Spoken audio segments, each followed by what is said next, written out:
Welcome back, everybody, to a wonderful episode of Banter on the Rocks. Got myself Tim here today, as well as John, of course, as always. And today is Monday, March 2nd. And if this is your first time here, welcome to the show, of course. And to everyone who tunes in each and every week, thank you for all the support. Make sure to hit that follow, subscribe button so you're here for each and every weekly drop. And on today's episode, we're going to be diving into our latest Banter takes, an NFL Combine recap. We have some SAG talk and Oscar previews, and much, much more. And as always, we're bringing you real talk, honest reactions, and plenty of banter along the way. And all right, we'll get into it here as we do each and every week. We're kicking things off with our banter drink of the week, what we're sipping on, why we chose it, and how it's fueling our energy for today's show. And I will get us started. I am having the immunity boost, and I think it's immunity boost, and is it some type of other support? I feel like it's a two-in-one Yeah, for the I don't have mine here. I usually have it around. It's an immunity boost, and then I think hydration as well. in hydration. That's the one. Hydration, yeah. Perfect. Yep, got the strawberry fresca. It's delicious. Just exactly what I needed. For, of course, Taste Salud. Big fans of the show on the show here of that product. Mhm. But much needed. A little under the weather this past week, on some meds because of it, and just no better way than to boost it up with some good Taste Salud. Yeah. No, yeah. And it's like I say, we are not sponsored by them or anything, but we're big fans, big supporters of Taste Salud, and the taste is great. So I'm doing the same Mhm. tequila with the Jamaica, always my go-to. Oh yeah. Staying refreshed, keeping those hydration and that immunity boost because it is that time of year where people are getting sick. So trying to fight off anything that could come our way. So yeah, Vera takes it, I take it. Kiddo's too young to take it, but giving him other types of immunity boosts There you through go. vitamins. So, but yeah, that's our drinks. And we'll go into our first segment. It's become a little bit more than just a Wolfpack check-in. It's been some soccer talk, so Oh we'll yeah. go into Tim's Wolfpack check-in. How about those Wolves, everybody? How about those Wolves? We're on a bit of a tear. Not a great one, but we're on a tear. Um, I feel like this is a different squad lately. I Mhm. feel like there's just been a boost. I don't know if it was Strand Larson hitting the road and going to Crystal Palace or what, but man, like we had that great matchup against Arsenal where we were able to have the 2-2 tie, and then this past week a dominating Mhm. win against Aston Villa. And I feel confident calling it dominating because we really did a great job blowing it open in the second half. Aston Villa was not on their game at all. Mhm. Wolves took advantage of it. We were attacking. There was just like a different energy as far as like the attacking went. I know my early observation as somebody who's kind of new to the sport, and then of course new to the Wolves is I noticed the lack of a good attack, and it seemed like it had Mhm. good defense at first, but the tides have turned, and the attack has just been phenomenal. There's great energy. Molyneux was popping, pouring rain most of the match, as it is a ton of times in EPL League, but Mhm. phenomenal weather to kind of set the tone. And it came down to João Gomez breaking it open, 61st minute, hit the Mhm. bottom of the upper crossbar. It was really a laser beam in my opinion. It was Mhm. such a great shot, and it was teed up perfectly by Palmer. Just kind of like he did kind of like a pass over, a light Mhm. touch, and then João just came straight through and just annihilated the ball. Then really sealed the deal at the end of it with Rodrigo Gomes in the 98th minute, kind of Yeah. wrap up goal. Phenomenal. Everybody dogpiled him. The coach went absolutely ballistic. He was going crazy. Love to see it. Reposted their video in the locker room afterwards, bumping some Bad Bunny. Good vibes all around. I won't take much credit, but I think my spirit, we're going. Go Wolves. Yeah, yeah, go Wolves. It's a great win. Aston Villa was number four in the table, so big Mhm. loss for them. because now Liverpool is at striking distance, and I think this week is a big week for you guys. Going against Oh yeah. Liverpool twice, the first Liverpool game, a league match game, so you guys get to play spoiler to Liverpool as well, and you know, making them lose.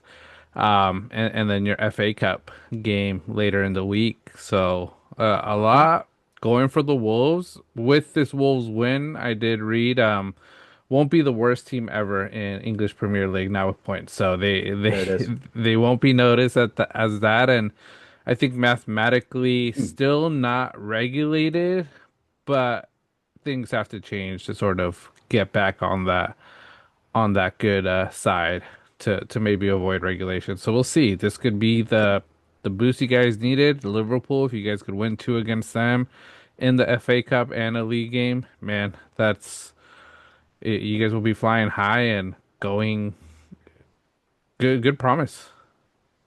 Absolutely. Absolutely. Yeah, no, I definitely feel it. There's a good aura in the air. Burnley, we're coming for you. West Hmm. Ham, we're coming for you. Nottingham Forest, Tottenham Hotspur, right there. Hmm. We're in double digits, as you mentioned. Hmm. We're not going to be the worst.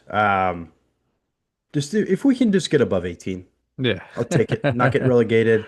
There's what, 43 games in a season? I Hmm. think it's a little less than 50, right? Yeah. You guys Okay. have, I was Yeah, looking at, 29.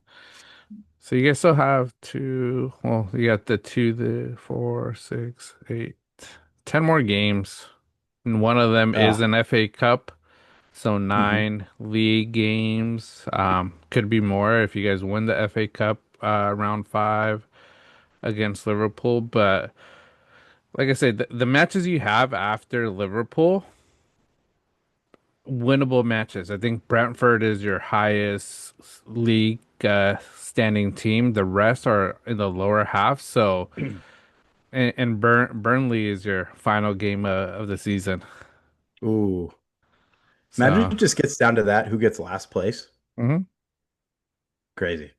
could be Um, I always thought it was the last place team that got relegated. I guess it's bottom three. bottom three. Brutal. Brutal. Yeah. Bottom three. Got to get to 17. Got to get to Yeah. 17. Yeah. Don't like West Ham from Ted Lasso at all. So wouldn't mind seeing us pass them either. Um, and this team, a lot of people are saying it. The Wolves are a good team on paper. Like Hmm. the players we have, everybody's very good. The Buenos are have been playing phenomenal. Hmm. And then obviously the Gomes, played Hmm. very well this last week. It's just got to get things clicking. It's a new coach. Maybe that's a little bit part of it. There's some adjustments. But I have a Yeah. feeling if we get relegated, the fight back's going to be quick. I think we'll Yeah. get back very fast. Yeah. I think you guys will. It'll be competitive as always in the I think it's the Championship League. Hmm. Um, but like I say, cross your fingers. There's still a chance. Though nothing You're is saying there's a fully chance. there is a chance. So, but yeah, and then for me, like my little recap, Chelsea, we took a loss to Hmm. Arsenal, the top of the league. Saw the highlights, didn't get a chance to watch the game, was just busy. Um, but I want to say we got robbed. Chelsea didn't get the calls. Arsenal was just holding. Yeah, we did get a red card, but man, I think they're trying to have Arsenal win this season. Because they're always at the top, and then towards the end fumble it really badly. And with that win, like I said, if they would have lost or even tied, Man City was one game away of striking distance and could have taken over that first place. So I think there's a little bit of collusion here with the Hmm. EPO. Maybe we want to see Arsenal win the league, not have Man City win it again. Um, but I still think the way Arsenal plays, they choke a lot. We'll see if they stick to that choke job that they're good at. But Chelsea, like I say, unfortunate loss, six in the table, still striking distance from Liverpool, Aston Villa. So we still might be able to either make the Europa League for next year and hopefully Champions League group stage by being in the top four. So we're still there. Absolutely. I kind of noticed the same. I did watch the highlights of that Chelsea match Hmm. on YouTube over the weekend and saw the red card. The second yellow that he got, he didn't really have to make that tackle, Hmm. and I think it was kind of put out that way, but I completely agree with your sentiment that it was lopsided calling as Hmm. far as the refs go. It did seem unfair, it seemed biased, and it makes a whole lot of sense with what you're saying with Arsenal, Hmm. especially, they came off a draw to us. So, Hmm. not, had to feed them the win, and it Yeah. came at Chelsea's expense. But I agree with you, John. It definitely seemed that way. Yeah. Yeah. So unfortunate for us, but it's part of the game. I'm not gonna Mhm. complain. Um, so we got Aston Villa next on Wednesday. Okay. And then Saturday. I'm excited for Saturday. That's one I'm gonna try to watch. Wrexham versus Oh, yeah. Chelsea, FA Cup, Hmm. fifth round. So that'll be good. And then we're still in the Champions League as well. So we're going against PSG next week. So Oh, wow. so a lot of games for us. Yeah.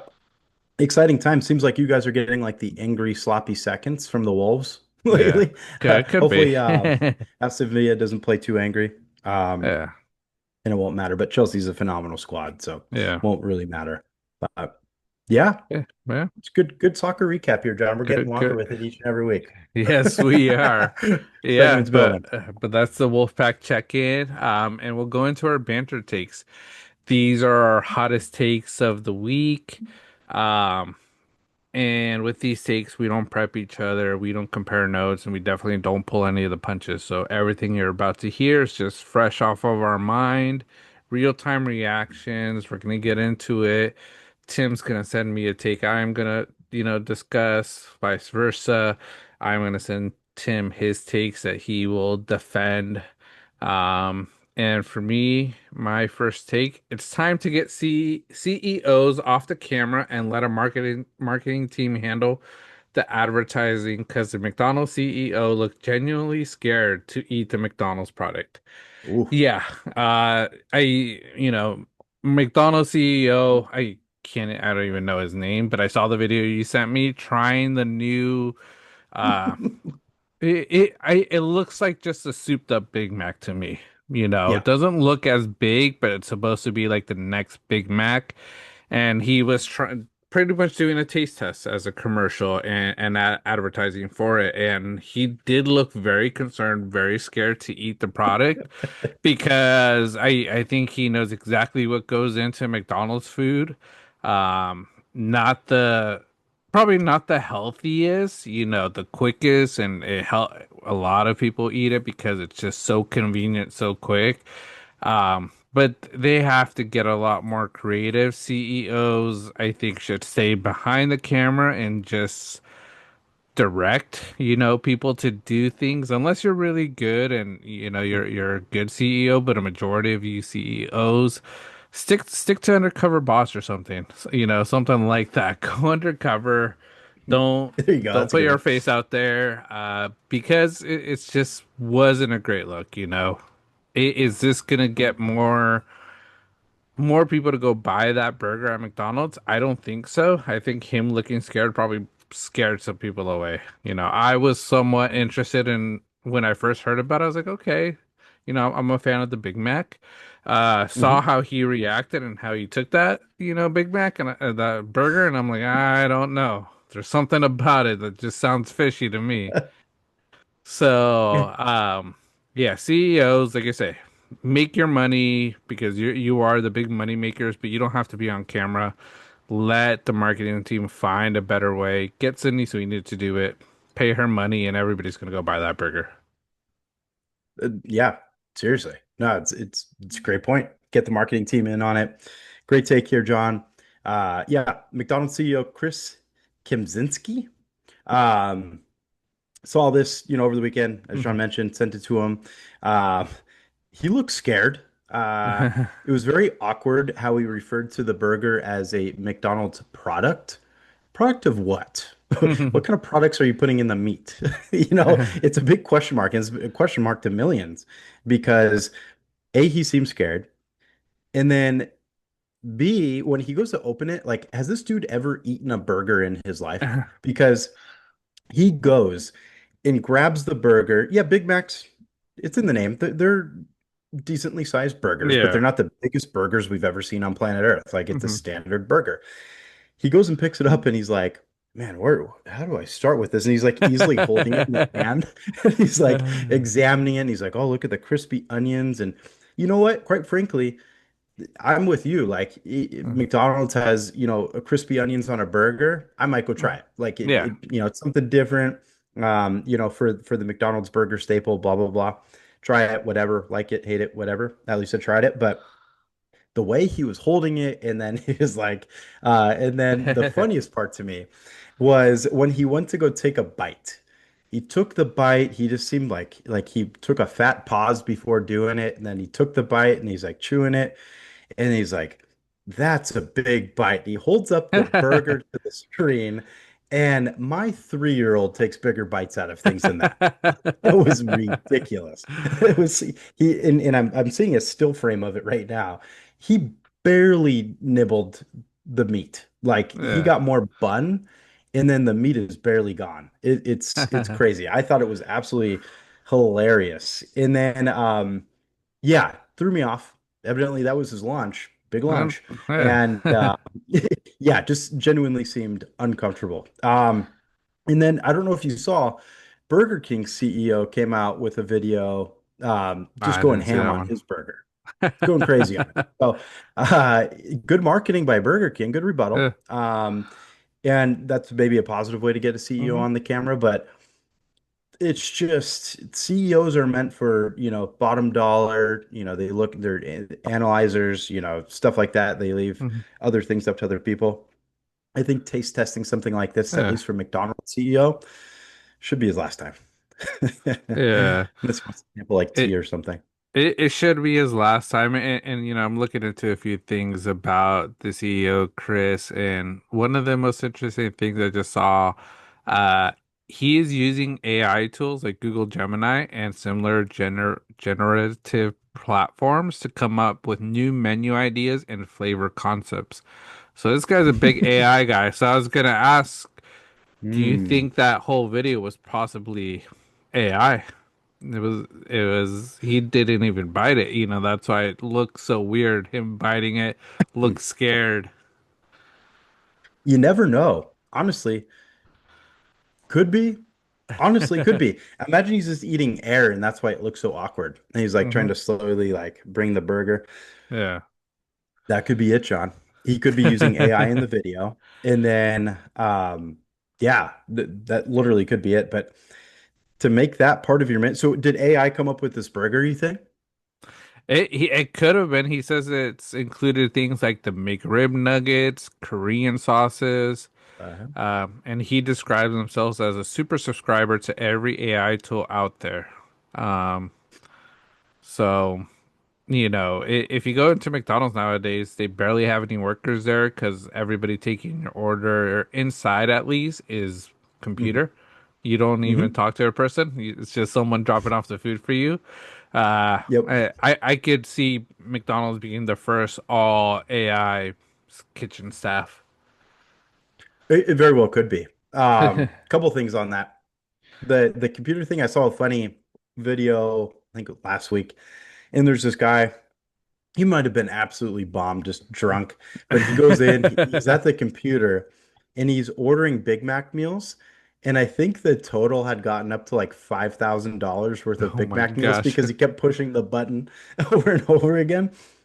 It's not going to do anything, obviously, because he's not Yeah. pushing sale, but I thought that was hilarious that you can just go in there and add $5,000 worth of food on it. And then I don't know, they have these in the Bay Area now. Have you gone up to an AI drive-through yet? No. So Panda Express close to us Okay. has it. And quite frankly, it's a little more accurate than a lot of the employees are. No offense. But sometimes, it can't work that well. But it's actually really good. There's been times Mm, where it's been down and then, a human voice comes through, which is always nice.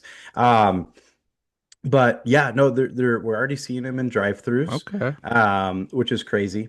Not making the food yet, though. Don't know how that Yeah. was going to work out. Chefs remain, but everything else AI. It could be beneficial. I've been to like the drive-throughs at time when you're missing something and you're already Mhm. home and you're just like, damn you, McDonald's, damn you, Burger. All these places, I'm not gonna just blame McDonald's. I won't blame every fast food restaurant doing this.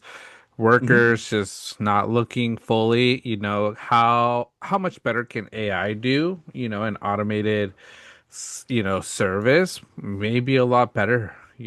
Mhm. We aren't going to miss out on those fries, or those nuggets, the 4 count nuggets that should normally are hitting at the bottom of the bag. They're not even there.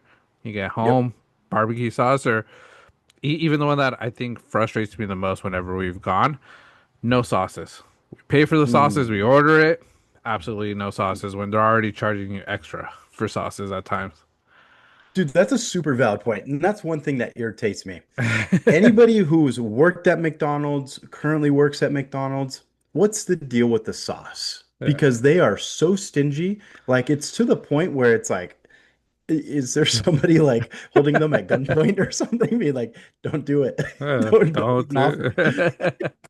Because it's just not there. You go to, I went to In-N-Out a few days ago, and every time I get up to the final window, they're like, "Hey, you want some ketchup?" I'm like, "Yep." Then they put like a huge pile right on top, and I'm like, "Dude, perfect, perfect." They're not stingy with it, Yeah, and that's it.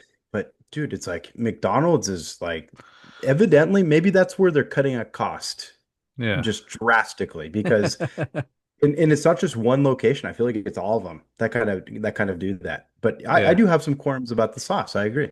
yeah. Yeah. It's crazy, because like I say, the sauce that they give you, I don't know how they measure it, because like I like my nuggets like deeply sauced. I like to get some good amount of sauce. I just don't like to tip it, Mhm. and I think that's what they expect with how many sauces they give you per the nuggets. And I'm like there scraping the sauce with a little bit of nugget I have, because I'm like, Yep. man, that's all I got. It's crazy. So. McDonald's or all these places, I think, I understand it's tough times. I understand you got to find a way to get your money, but man, on sauces, give the people the hmm sauces. Don't get stingy on it. Yeah, don't get stingy on it. Taco Bell's good with it. You ask for hot sauce, they'll give you a bunch. Yeah, Um, I'm more specific with them though. Like they'll say yeah. how many? I'll say, 10. And they'll throw it all in there. Give me exactly 10, but I appreciate that versus, you ask for it and you just don't even receive it. Yeah.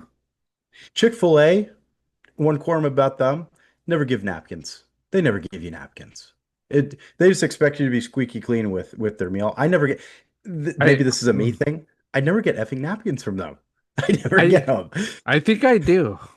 Oh, you The do? time, yeah, I'm Man, trying to think. I think I do get napkins maybe. do But I'll, you? I'll look at it. I don't know when I'll go back again Yeah. whenever I'm in that area, but if they don't give me napkins, I'll report that back to the Report bar. back, please. Yeah, because yeah, I have a quorum about them. No napkins. Everything else is great. They're Yeah. consistent. But yeah, napkins, big issue. Big issue. Yeah. But CEOs, I think they got to stay behind, get their kudos some other way. Because hmm like I say, just make the products, make the money, make products people like as well. Because like I say, it's what brings people back, and it's the same thing with like I think the only CEO outside of like food, sort of jumping into other categories like movie studios, things like that. The only CEO you see the most at times is the Disney CEO. I think it's Bob Iger right now. When it's like hmm presentations, things like that. After that, all the other CEOs are just pumping out great movies, great products with their Netflix, Amazon. Um, but I don't think they need to be doing commercials. I don't think they need to be promoting products. I think they just gotta get the people, pay the people to do it and do a great job because it's gonna be a lot better. And then you're just not gonna be made fun of because this guy, like I say, anytime someone does something really badly, people bank off of it. And Burger King did the right thing. Their CEO went in and went ham on a burger I could see other people doing it. Wendy's, getting, someone that looks like the Wendy's girl with the red head, pigtails, just going ham on, Oh so yeah. some of the chili cheese right there, just bowls of it. Yeah. Yeah, no, it's perfect. Quick thing on Wendy's. You see Mhm. that they're in a rebuild? Do you hear about that? No. So they're closing a whole bunch of locations. And the CEO of Wendy's Yeah. used like a sports term and says that they're in a rebuild. Okay. I don't know how that works. Like you close them down and wait a few years, regain the money, and just reopen them. Yeah. Maybe. A little different in business uh, restaurants than players like in sports. They're How in a do you rebuild how, though. how do you rebuild though? Is it like you're gonna train these chickens and these cows to make more Yeah, juicier meat or something? could be it. Could be it. All I know is that whoever is in control of their Twitter, they need to stay on board permanently. Their Twitter, whoever runs it, is hilarious. Has the best rebuttals. Yeah. Is kind of savage, but in a professional way. Yeah. Um, but thought that was really interesting. Chain restaurant rebuilding. That's interesting. Yeah, Using that word, I think it's very interesting. I think because it's more of a sports term where yeah, it's like maybe they should have used like revamping, updating, um, things like that. But another one, and to everybody listening, it just shows how fat we really are yeah, because we're just talking fast food.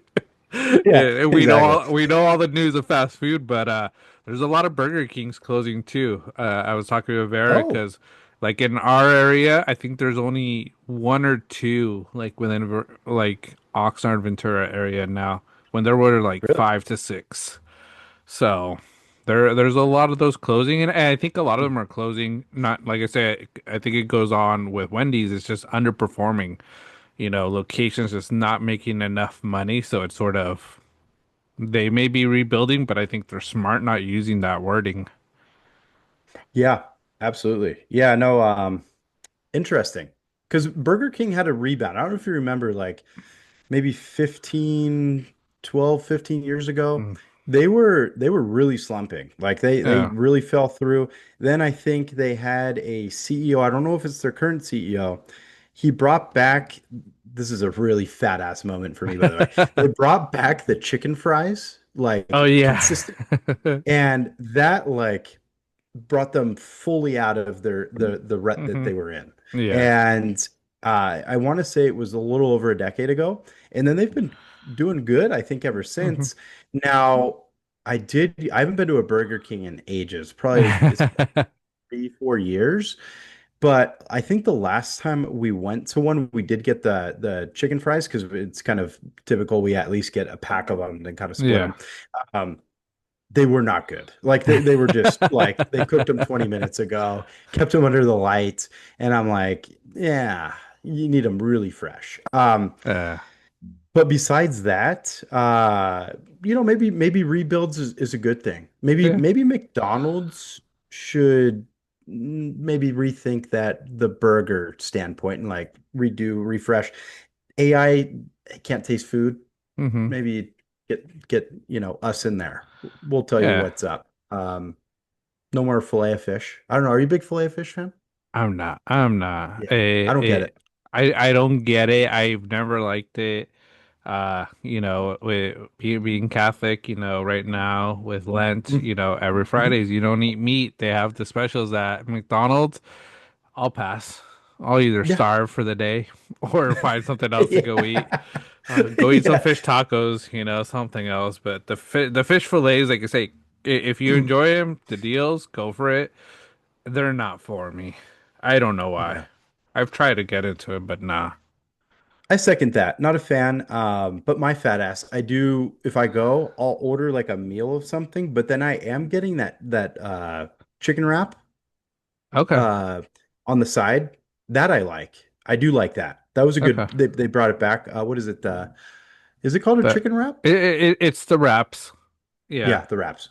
Okay. I'm Yeah. I'm not a fan of them. I liked them Enough to like them? before. I don't think they're the same. And like I say, it just could be Probably not. different palette now, just a lot more, it, fancier eating or something that I'm used to, and Yep. the chicken wrap just or the wrap just doesn't do it anymore.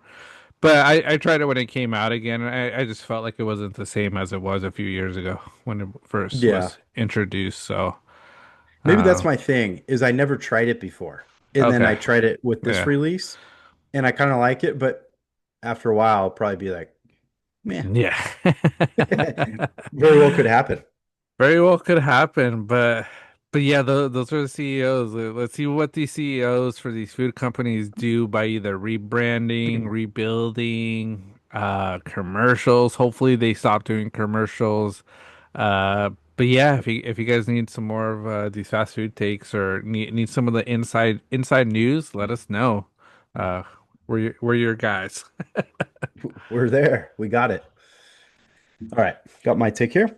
With Warner Bros. Merging with Paramount, this could either completely reshape movies and media in a good way, or the expectations are going to be so high that anything else less than perfection will feel like a failure. Is this a power move or a pressure cooker?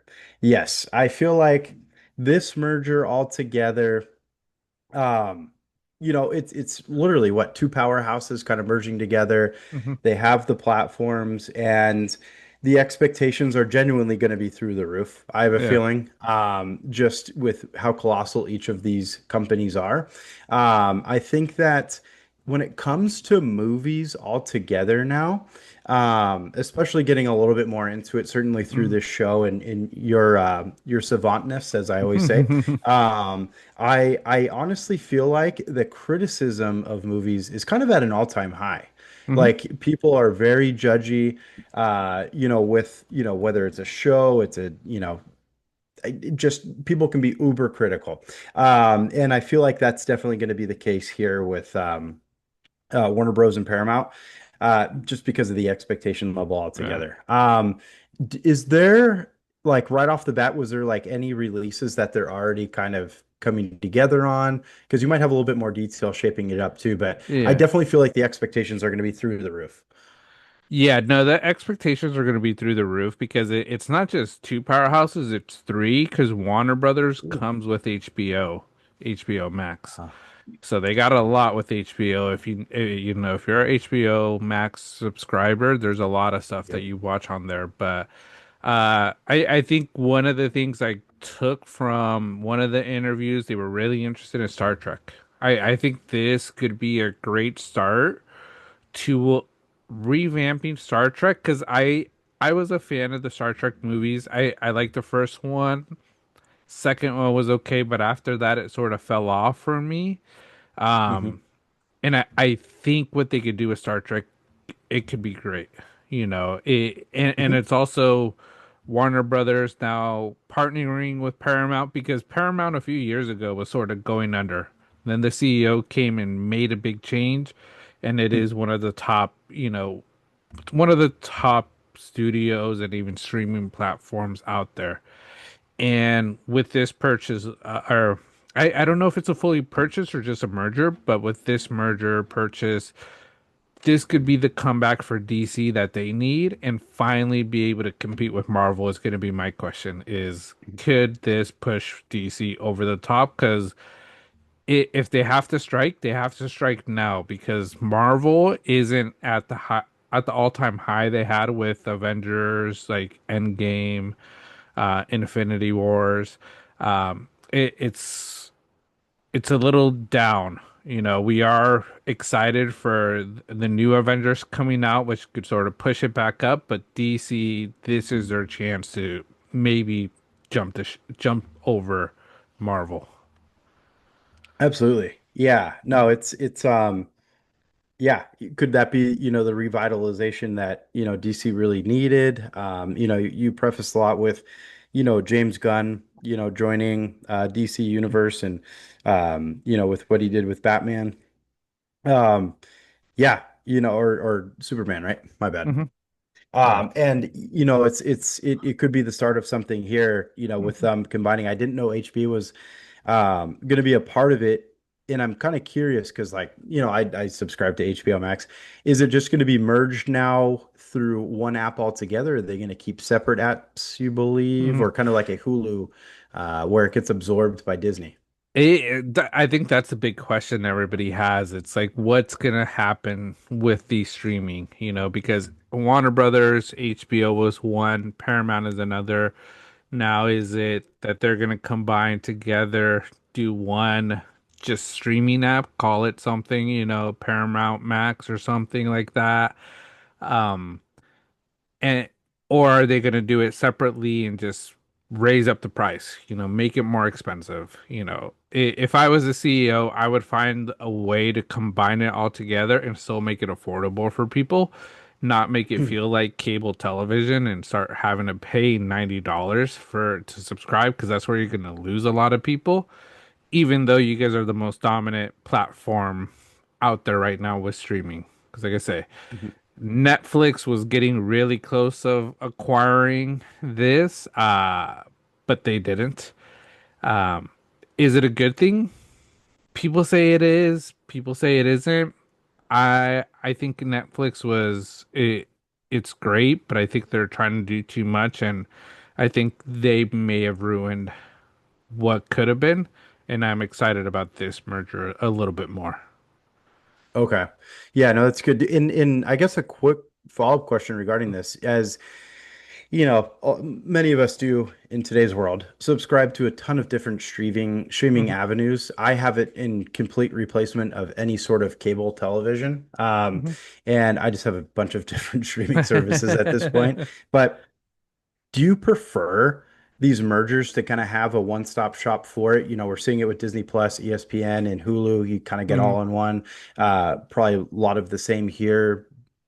To be seen yet, but maybe we're heading that Mhm. way. Do you prefer that? Obviously, it's going to be a boosted price, but at least you can find everything you're looking for in one app versus multiple. I guess it Yeah. kind of depends, but Yeah, I would prefer it. I don't mind it. I liked it a lot, because I just go to the Disney app and get Hulu, get everything there. Uh, Mhm.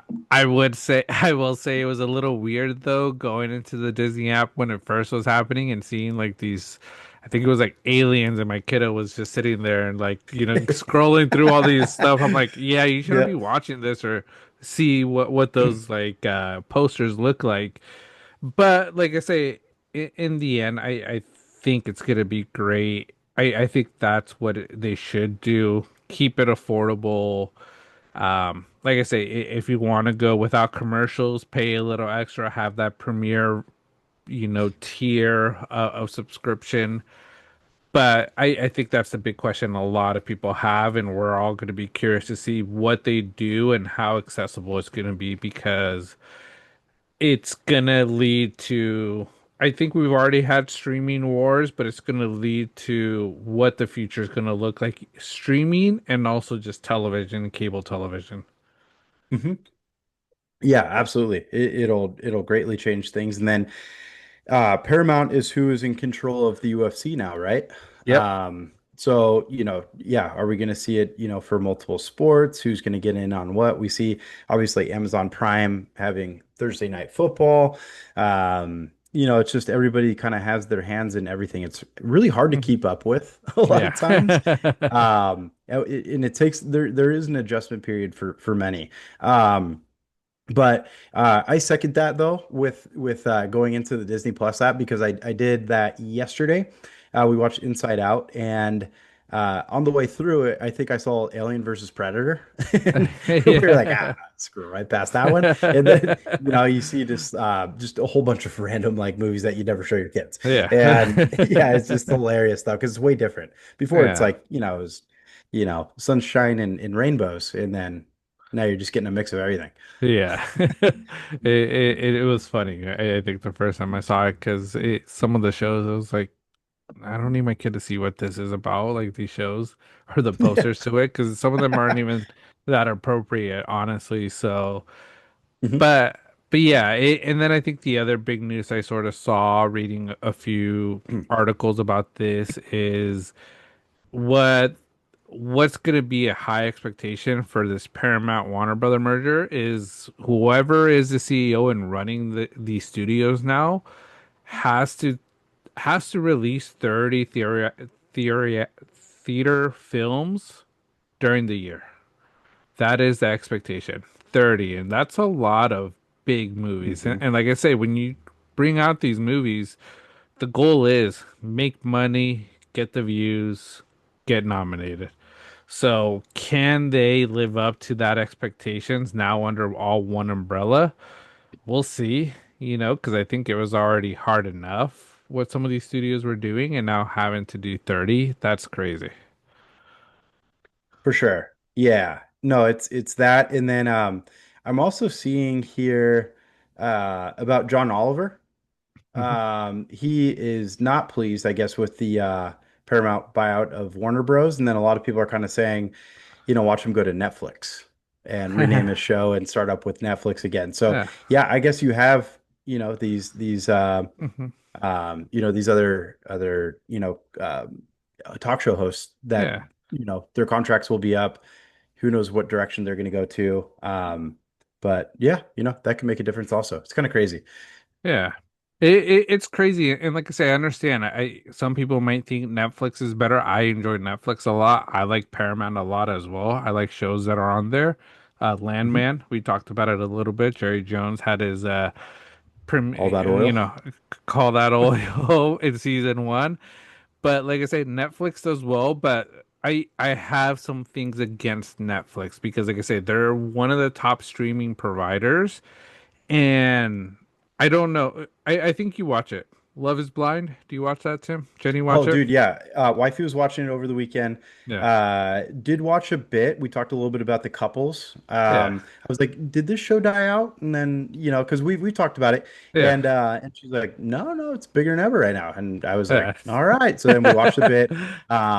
Yeah, no, no, no. Yeah, it's a big Yeah. show. Like it. It's a big show. And I think the one reason I'm sort of like frustrated with Netflix and the reasoning is like during the show, and spoiler alert, if you haven't seen, I think it's between the first four episodes, it was the first release the first week, uh, you're in for a spoiler.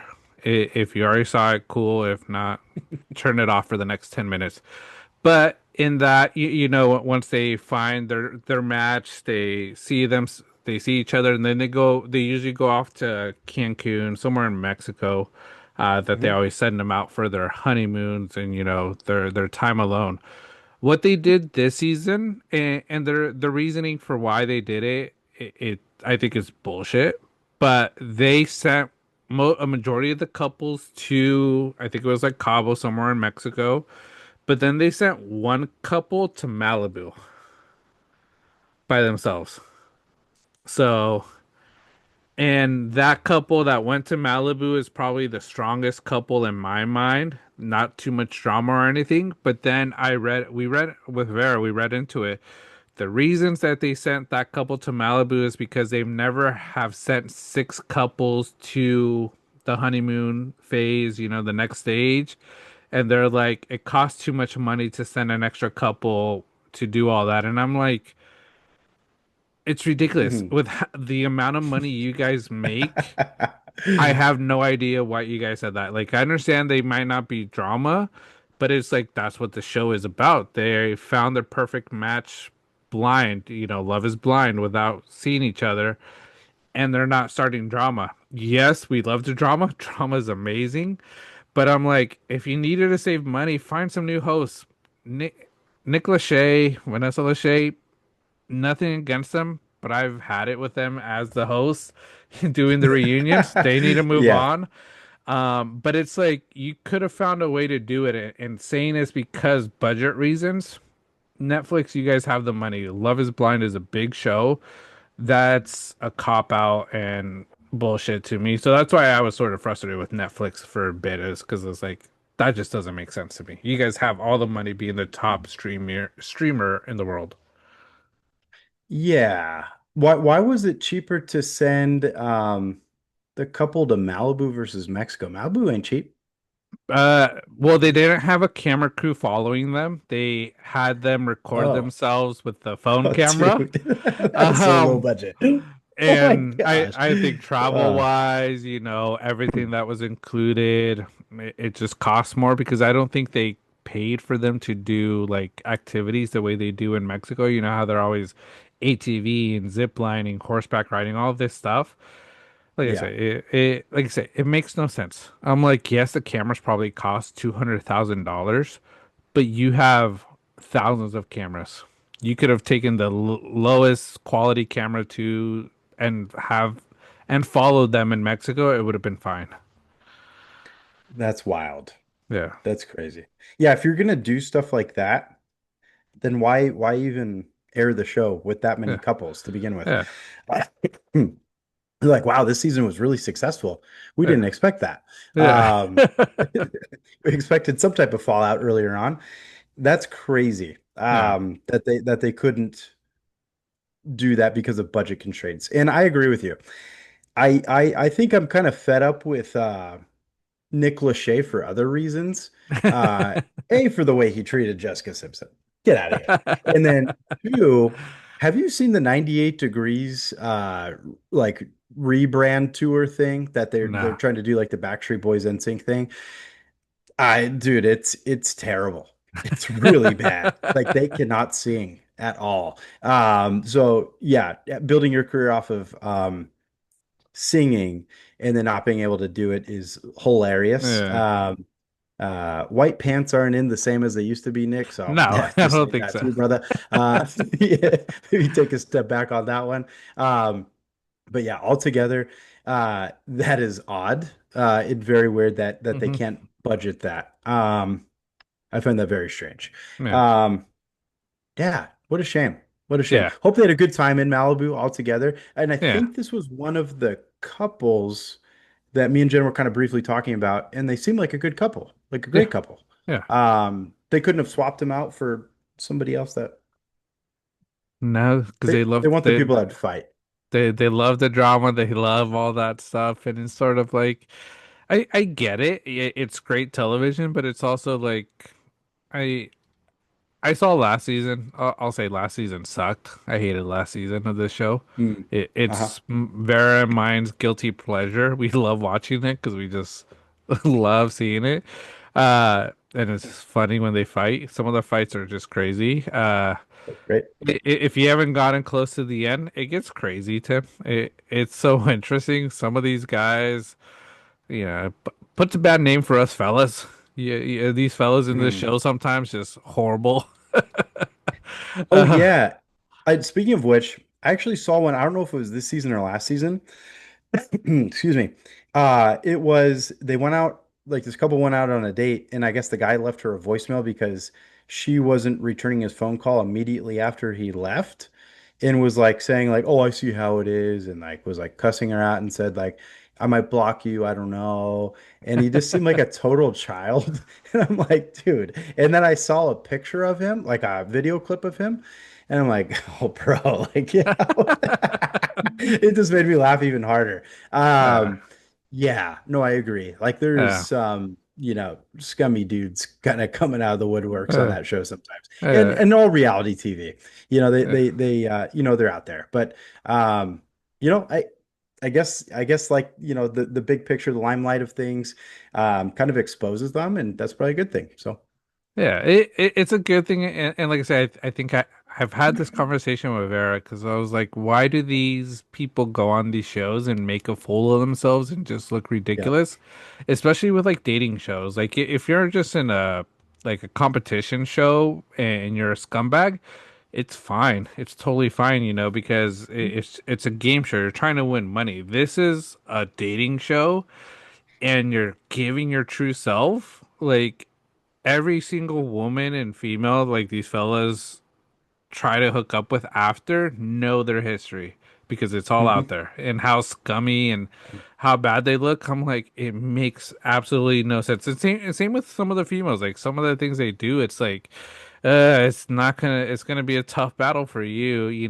moving after this. I think it might be easier for females to find a match after than men, but I'm just like, I don't know what goes through these minds. I know a lot of people go on it for the clout, trying to be famous, but I don't think people that have done this show are getting famous at all from Love is Blind. No, no, and I think that's why I haven't heard much on it since, Yeah, is because I haven't heard much about the success. Evidently, there has yeah, been some success with the yeah. show. But you're right, nobody's really built like big career out of it in comparison to like maybe like The Bachelor. I feel like people have made careers out of Hmm. that. Especially with their rerun shows, and maybe they'll Yeah, do that with Love is Blind. But yeah, it's a good concept show. Probably find some yeah, new hosts. I agree yeah, with you. Mix it up a bit. Not a problem. Ryan yeah. Seacrest available? Does he still do shows? He might, but I think with this show, if you find some like matches that are fans from like the beginning, the first few seasons, because there still are some of them that are together with their partners that they picked on the show, having them come in and just ask questions, I think would be a lot better than Nick Lachey and Vanessa Lachey. They're just to me, it's just cringe, and I'm sorry to say that, but I'm just not a Mhm. fan. Yeah. Maybe get some guest hosts. Let's get Yeah, Drewski in there. See how he mixes just it up a bit. It that'd would be be a good one. hilarious. Yeah, it would be. It would be. It'd uh, be a lot of fun. but yeah, but that's Netflix, and I think the other reason I also have enjoyed Paramount, I would say a little bit better at times, is the sports that Paramount has. We talked about UFC. Hmm. Paramount does football. During NFL season, they always have Hmm. games because they have CBS under their umbrella. That's great. Um, so I think that sort of helps them out a lot more than Netflix. I know Netflix is getting into the live podcast or podcasting. They're going that route, which I think is going to be very successful for them. Um, I will say though, I'm a big podcast fan, would watch it on YouTube a lot. Those that have gone to Netflix haven't really kept up with it, to be honest. Okay. Hmm. Just myself. Got it. I can think of a big name show. Probably won't mention them, but I can think of a big name show recently that did the changeover. Um, Got a lot of backlash Hmm. because of it. Um, Even if and I was kind of surprised to see it, but I also kind of understand. Um, just going from a platform that's free minus, clicking through ads every once in a Hmm. while versus going to a paid, subscription required Hmm. entity, will always give certain backlash to that. But Yeah. I've kind of seen that, and Netflix altogether has like a podcasting category now, right? Like Yeah. there's quite That's a where they're few all on there. at. It's Yeah. nuts. Yeah, I was surprised to see that. Was kind of glancing through quite a few. But yeah, no, they're all up and on there. It's Yeah. crazy. Yeah. So, like I say, I think it could be a good concept. I understand why some of these people went to it because to stay relevant and also just financially, Netflix Hmm. is probably giving you a great bag. And hey, Netflix wants us to go on. I'll probably have to say yes because Great. it could be life changing. But like I say, it is something. I will admit I'm disappointed in myself that I haven't really followed through to listen to some of them on Netflix, and I hope I can in the future, but I just haven't done that. Because when I go on Netflix, I go for movies, and TV shows. Yeah, predominantly me too. Speaking of which, I saw a lot on Bridgerton. New season came out. Yeah. Said Jen if she wants to watch it, she had already watched the whole thing. So I was like, "Oh, you want to rewatch it?" Because evidently there's just some new dances that are out there. Okay. And I was like mimicking one of them from an app. Just I was like, "Oh, what am I mimicking right now?" And then Yeah. she guessed it. But like some of those, like I like how Bridgerton has always like converted modern day music and made Hmm. it like the medieval Yeah. style. Um, Dude, there's some bangers in there. Like the Yeah. way they redo it, Okay. I'm like, I'd listen to it without the show. Pretty good. Yeah. Um, just put on like a 1700s outfit and be like, Yeah. oh, all you know, all whatever they call it, pop Fritz, just put Yeah. on an oversized coat. Um, but yeah, no, there's a Yeah. lot going on with these newly released shows. I feel like there's just a lot of attention in streaming right now. There's a lot going on. Yeah. There's a lot going on. One show, I don't know if you watch it or Jenny's probably been watching it. Love Story, the John F. Kennedy Jr., Caroline Bassett Oh, show. yes. When I brought up, I think it was Bridgerton, she's like, "Oh, you want to get into a show? Watch that one." And I'm like, I didn't just she must be just watching on her phone or something because I am shocked. I'm You're like, like, dude, when did you watch that? when did you watch this one? Um, but again, that's another one she recommended. That one sounds awesome. Heard That really it good things. good. It's really good, but what I really like about it, music, Mm, bangers of music, just and I think it's for us unks, old heads, because it's hmm music from back in the day. Songs that we mm, haven't heard that just work perfectly in the show. So yep. it's one that I've enjoyed watching and watch it every week with Vera because we just want to see what music they come out with for that week. No, it's great. Yeah, no, that's another one I definitely got to watch. Yeah. But no, yeah, there's a lot out there for streaming, but we'll see what Warner Brothers Paramount does because, like I say, it's a big merger, big acquisition, you know, because I'm looking, Paramount would suddenly own CBS, Paramount Pictures, Nickelodeon, Oh, MTV. Rumor is MTV's dead though, right? I thought so because they did too many reruns of that Rob Dyrdek show. Hey. Not the good show. Robin Big Uh, was the one that was good. no, what was it called? I'm already, Dude, I'm already blanking, even though it was on yeah. every literal minute of freaking MTV. But hey, but shout out to him, the way he got that deal, because he Oh, got paid. This fool oh, he set did. generations. Yes. No, he's ridiculousness. It was the name of the Yeah, show. And yes, he has reaped in the cash. That yeah. dude, like, didn't he co-start DC as well back in the Mm-hmm. day? That Yeah, was a massive brand. yeah, Clunkiest shoes of all time, but very yeah, popular. Um, yeah. And Robin Big, growing up, one of my favorite shows of all yeah, time.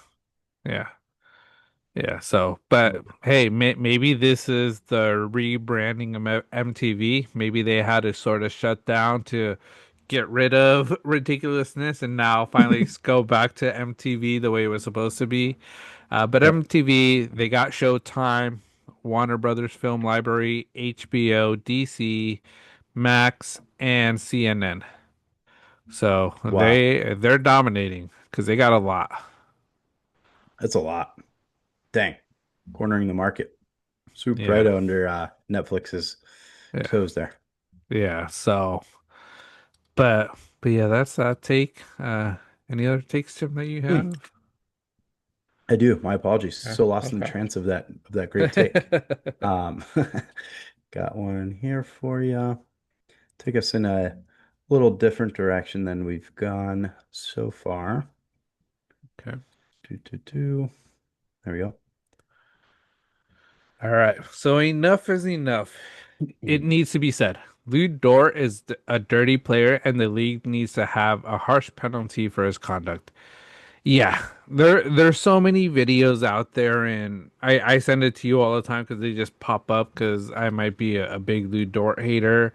Um, but just and I'm gonna say this: a majority is Lou Dort, but it's also the OKC Thunder. Mhm. I think as a team, they're just shady. Some of the plays they do. Lou Dort is out there to injure players from some of these plays I've seen.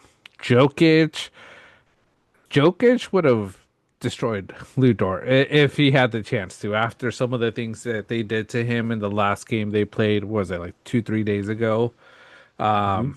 If you go back to one of the matchups against the Spurs, how they were just bullying, and the way I say bullying, it's not even in a good way. The way they were just bullying Wemby, hitting his knees, kneeing him, all that stuff, it's ridiculous. Like Lou Dort, if Draymond Green gets suspended so much and gets fined so much for what he does, Lou Dort should have already had about 20 game suspensions this year. Why is he not getting the same type of treatment that Draymond is getting? I don't understand. Because he is, and I've told you, I'm not a Draymond fan because of just some of his antics. But Hmm. I sometimes, just from what I've seen, Lou Dort is just a lot more intentional of trying to injure players than Draymond. Draymond's just being a bully. Yeah, no, absolutely. And the way he does it, like, Dre, yeah, he'll kick some nuts every once in a while. It's been some time, but he'll do it. Um, punch a teammate in the face.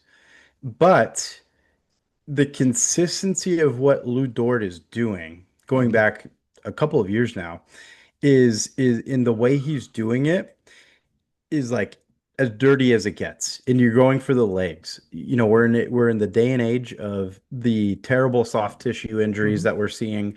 You have a guy like Wemby who, is what, 7'4", 7'5". mhm, He's built on stilts, and you go for his legs, like it could be mhm, crippling at some point. Like, in Lou Dort is a compact individual. That dude's mhm, gonna put some pressure, in genuinely, he's looking to injure people. And mhm, that's what makes him a dirty player. And there's no basketball effort in any of it. A lot of it is, the inbound, is what we saw with Joker. It's after the shot, putting his legs under players like Steph Curry. He's done it mhm, a couple of different times, never gets the call.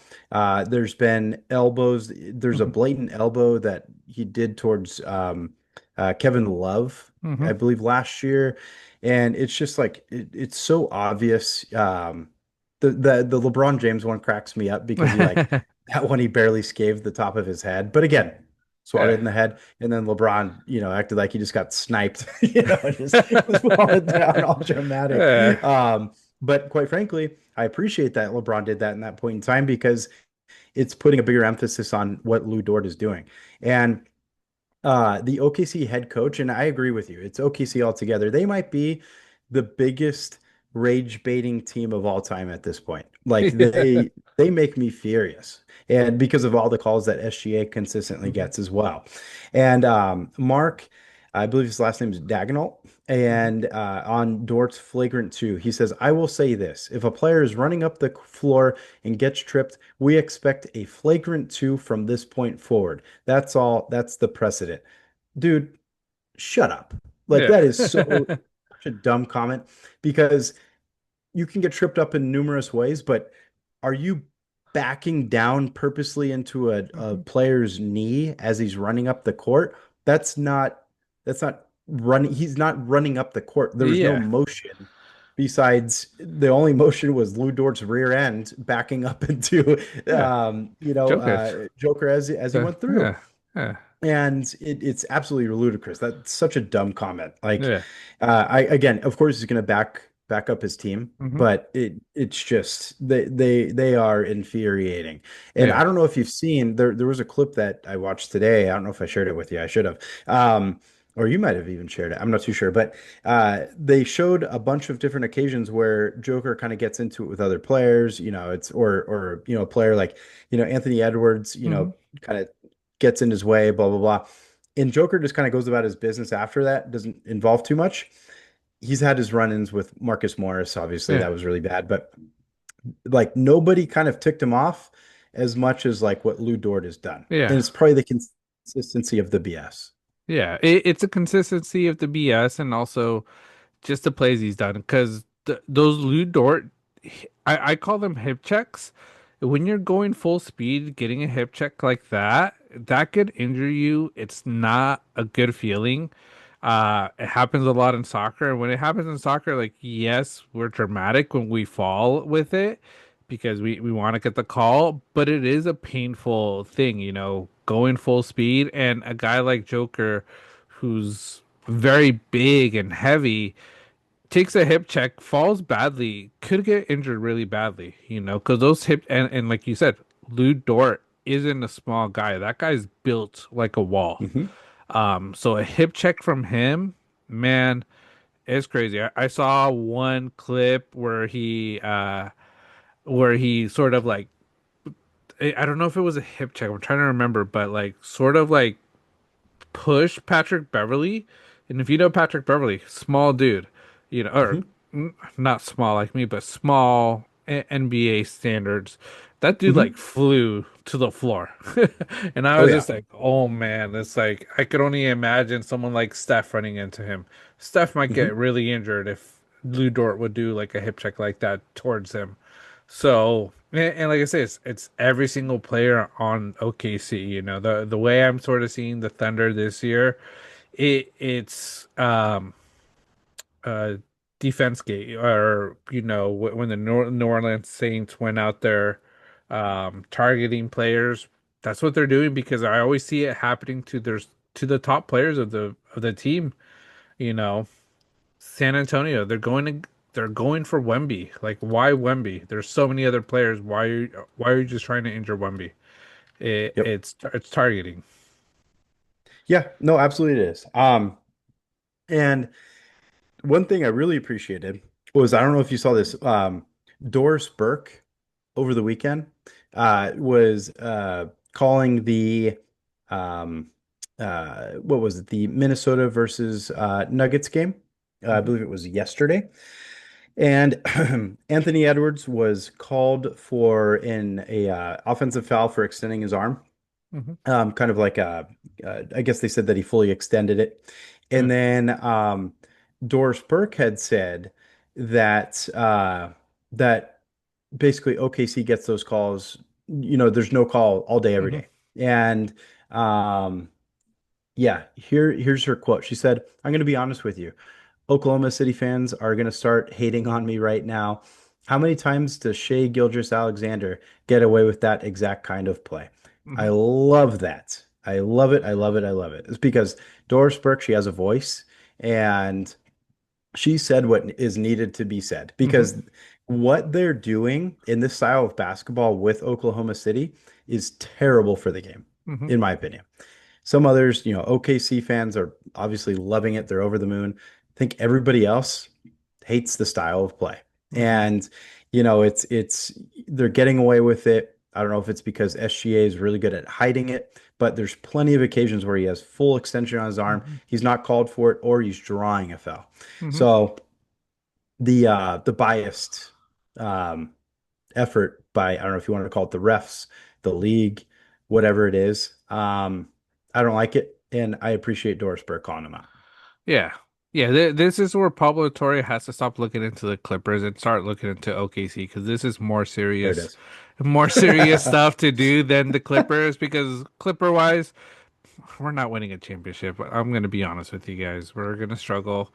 I don't know if we'll even make the playoffs or the play-in game, but it's like, let's look into why OKC is getting away with these calls, because it's obvious why Lou Dort isn't being suspended for some of his plays, why this team is just able to do whatever they want and getting these phantom fouls. Because I've seen games, I saw highlights of Shea getting the call against your Warriors when Steph was on the bench, and Steph just couldn't believe the call because Yep. nobody touched him, and it's just like ridiculous. Oh, it drives me nuts. Yeah, can't believe it. And then the amount of calls that Steph consistently does not get is Hmm. outrageous. A lot of people attribute it to his style of play, regardless of fact. Like, Hmm. there's so many calls he does not get. Yeah. So, um, excuse me, bias league. There's things that need to be fixed with it, but all I know is that the Thunder being 47 and 15 at the moment is incredibly unentertaining, and I hate their style of basketball. I think it's, I think the Spurs, the Rockets, Wolves, Nuggets are all better teams than the Thunder. I'll say it right now, for sure. Out east, I think the Pistons and Celtics are better. Knicks are a little Hmm. questionable, but I think Pistons, Celtics are. Yeah. Because I just think the Thunder, I don't know, I just don't like them. Hard pass. Yeah, the way they've been playing, it's just isn't entertaining. It's what's getting a lot of eyes away from NBA. I think what's bringing people to the NBA right now is sort of the surprise of the Spurs. They're playing really well. This is Mhm. a team that could go on a run and win it. They've already beaten OKC this season a few times, and also in their little playoff thing that they do in season, whatever they call it. Mhm. But then the Rockets, Rockets are playing well. The Timberwolves are still there. So there's good basketball, good teams. Pistons, that's a team that, what was it, 2 years ago, bottom of the league, sucked so Couldn't even win. badly, couldn't win, and now they're top of the East. Celtics without Jason Tatum, you know, who's gonna go? Jason Tatum or Brown, Jalen Brown? That's gonna be the big question next year once Jason Tatum comes back because they can't pay both of them. Hmm. So like I said, there's so many great storylines, but the one that I think pushes people away is the Thunder of how they play, how they get away with things, the shake calls, the phantom fouls. And like I said, it's what has pushed me away. I haven't watched as much NBA, haven't watched as much sports this past week because there isn't anything for me other than the NFL Combine and spring training, getting ready for baseball. That's it. That's the mode I'm in. WBC as well. We're really Yeah, excited for that. yeah, But I think all of those things, Olympics carried us yeah. for through Olympics February. did. That was huge. Um, because NBA basketball it ain't it right now. uh, Especially as a Warriors fan and watching Kuminga do what he's doing his first three games with the Hawks makes me really mad at Steve Kerr. That dude, like, just I guess we let go of a young Paul George because Kuminga's playing like one. He's been outrageous. yeah. Um, shouldn't have talked about the buffet, Steve. Shouldn't Wasn't a have talked problem. to, wasn't Wasn't a a problem. problem. The way he's playing right now, you probably give up even more food for the family if that's what they wanted or asked for. Hell Uh, yeah. but it's sort of what you see in the NBA, and I think that's what's always so interesting about the NBA because, and like I said, I was talking about OKC a bit, but what team is it? The 76ers, they traded Jared McCain to Hmm. OKC because they didn't think he needed him. Thunder got a great pick. McCain, man, that guy's Oh been yeah. balling it for the Thunder. And right now, with some of the injuries the Sixers have gone through, they're missing McCain. Hmm. And like I say, Oh yeah. sometimes it's a change of scenario that some of these players need to come out of the woodworks. I saw a video today. Marcus Fultz, the old number one pick with Oh, Philadelphia, Markel Fultz. Marco Fultz, been playing pretty well for the Magic. Because isn't he Uh-huh. on the Magic? Yes. Yeah, He kind of revitalized himself there. yeah. Um, So but yeah, I believe he's on the Magic. yeah, but it's like seeing stuff like that. It's like sometimes yeah they struggle at the beginning, but then a new team, they shine. And I think Kaminga could be one that could be so great for the Hawks. So kudos to him. Sucks for your team because, like I say, you lost out on a player that showing what he could do, just wasn't used right in that system. Yep. Yep. It's a problem. It's a big bummer, but hey, he's props to Kaminga. He seems happy. He's Mhm. smiling a whole bunch over there. Clearly it seems like he's experiencing what he was hoping to throughout his career, and he's finally unleashed. So yeah, no, Hawks all of a sudden look really good. Yeah, they look good, but that's Lou Dort. Dirty player. I I I think they're gonna. I hope they start looking into it. Like I said, Pablo Torre is a great investigator, investigating journalist. Look into this. Don't look into the Clippers. It doesn't matter what did they do. Um, like I say, that's old news. Look into the OKC Thunder, Shea, and Lou Dort. Um, but Yep. yeah, that's our banter takes. As always with our banter takes, agree or disagree, drop your thoughts in the comments. We always want to hear what you think on this week's banter takes, but we'll go into our next just subject and segment and NFL Combine. had the combine this past week. A lot of great clips that I've seen. And one of the things, it's sort of one of my takes. It was the NFL Combine is officially more watched and more relevant than the Pro Bowl. The Hmm. Combine impacts the future of the league, where the Pro Bowl barely impacts your remote control. Like Hmm. nobody tunes into the Pro Bowl. Everybody tunes into the Combine because they want to see who their team might draft. Some of these players are looking towards and hoping that their team does draft. And a lot of news from this past weekend. We could start with the one you sent me where I called you a little greedy, Tim. Oh yeah. But the tight end, Kenyon, looks like a future star tight end, had one of the best performances for a tight end in the combine. Um, my draft stock went up high, I think. But I think this is my big question. Is he a future star tight end or another dud like Kyle Pitts? Because I remember when Kyle Pitts was a Mm. star like this, everybody said he was going to be the next big thing and hasn't lived up to that expectation. Yeah. Valid question on that because yeah, we've seen it a lot with tight ends. It's Kyle Pitts, very memorable one. High hopes didn't turn out the way it was with high draft picks. Luckily this past year, the tight ends paid off. Hmm. Loveland and then Warren. Yeah. They both had great years. Um, but as far as Sadiq goes, I don't know, man. Like his measurables, I know it's a fun term this time of year, uh, is, off the charts. Like that dude, like I saw his pregame warm-ups, he's an absolute tank. Hmm. And I can only imagine like the different types of formations that you could use them, Yeah. I I would love to have him join the Niners, A, because, Kittle just tore his ACL. He's on the, older part of his career. So, don't get me wrong, Tongus has been, very good filling in, but he got banged up at the end of the year too.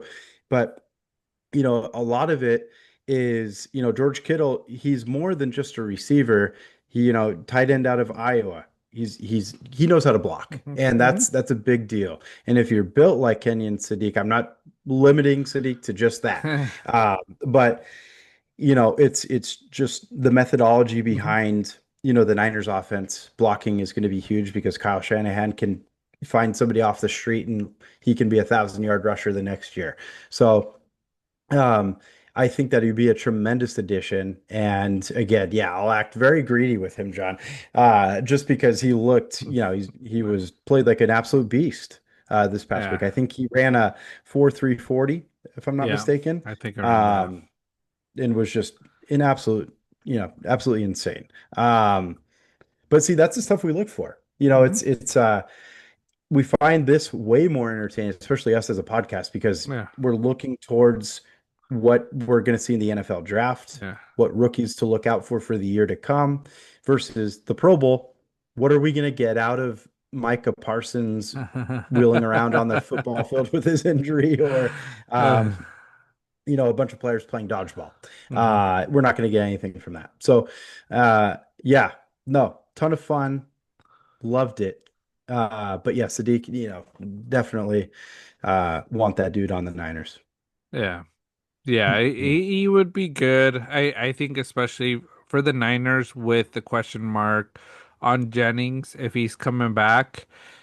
There isn't much wide receiver support you have. So having a three-headed tight end group with Tongas, Sadiq, and Kittle when he does return, great support for Purdy. So I could see why you would want him. Yep. More blocking for Purdy as well. Keep that guy protected because you got to keep your quarterback protected.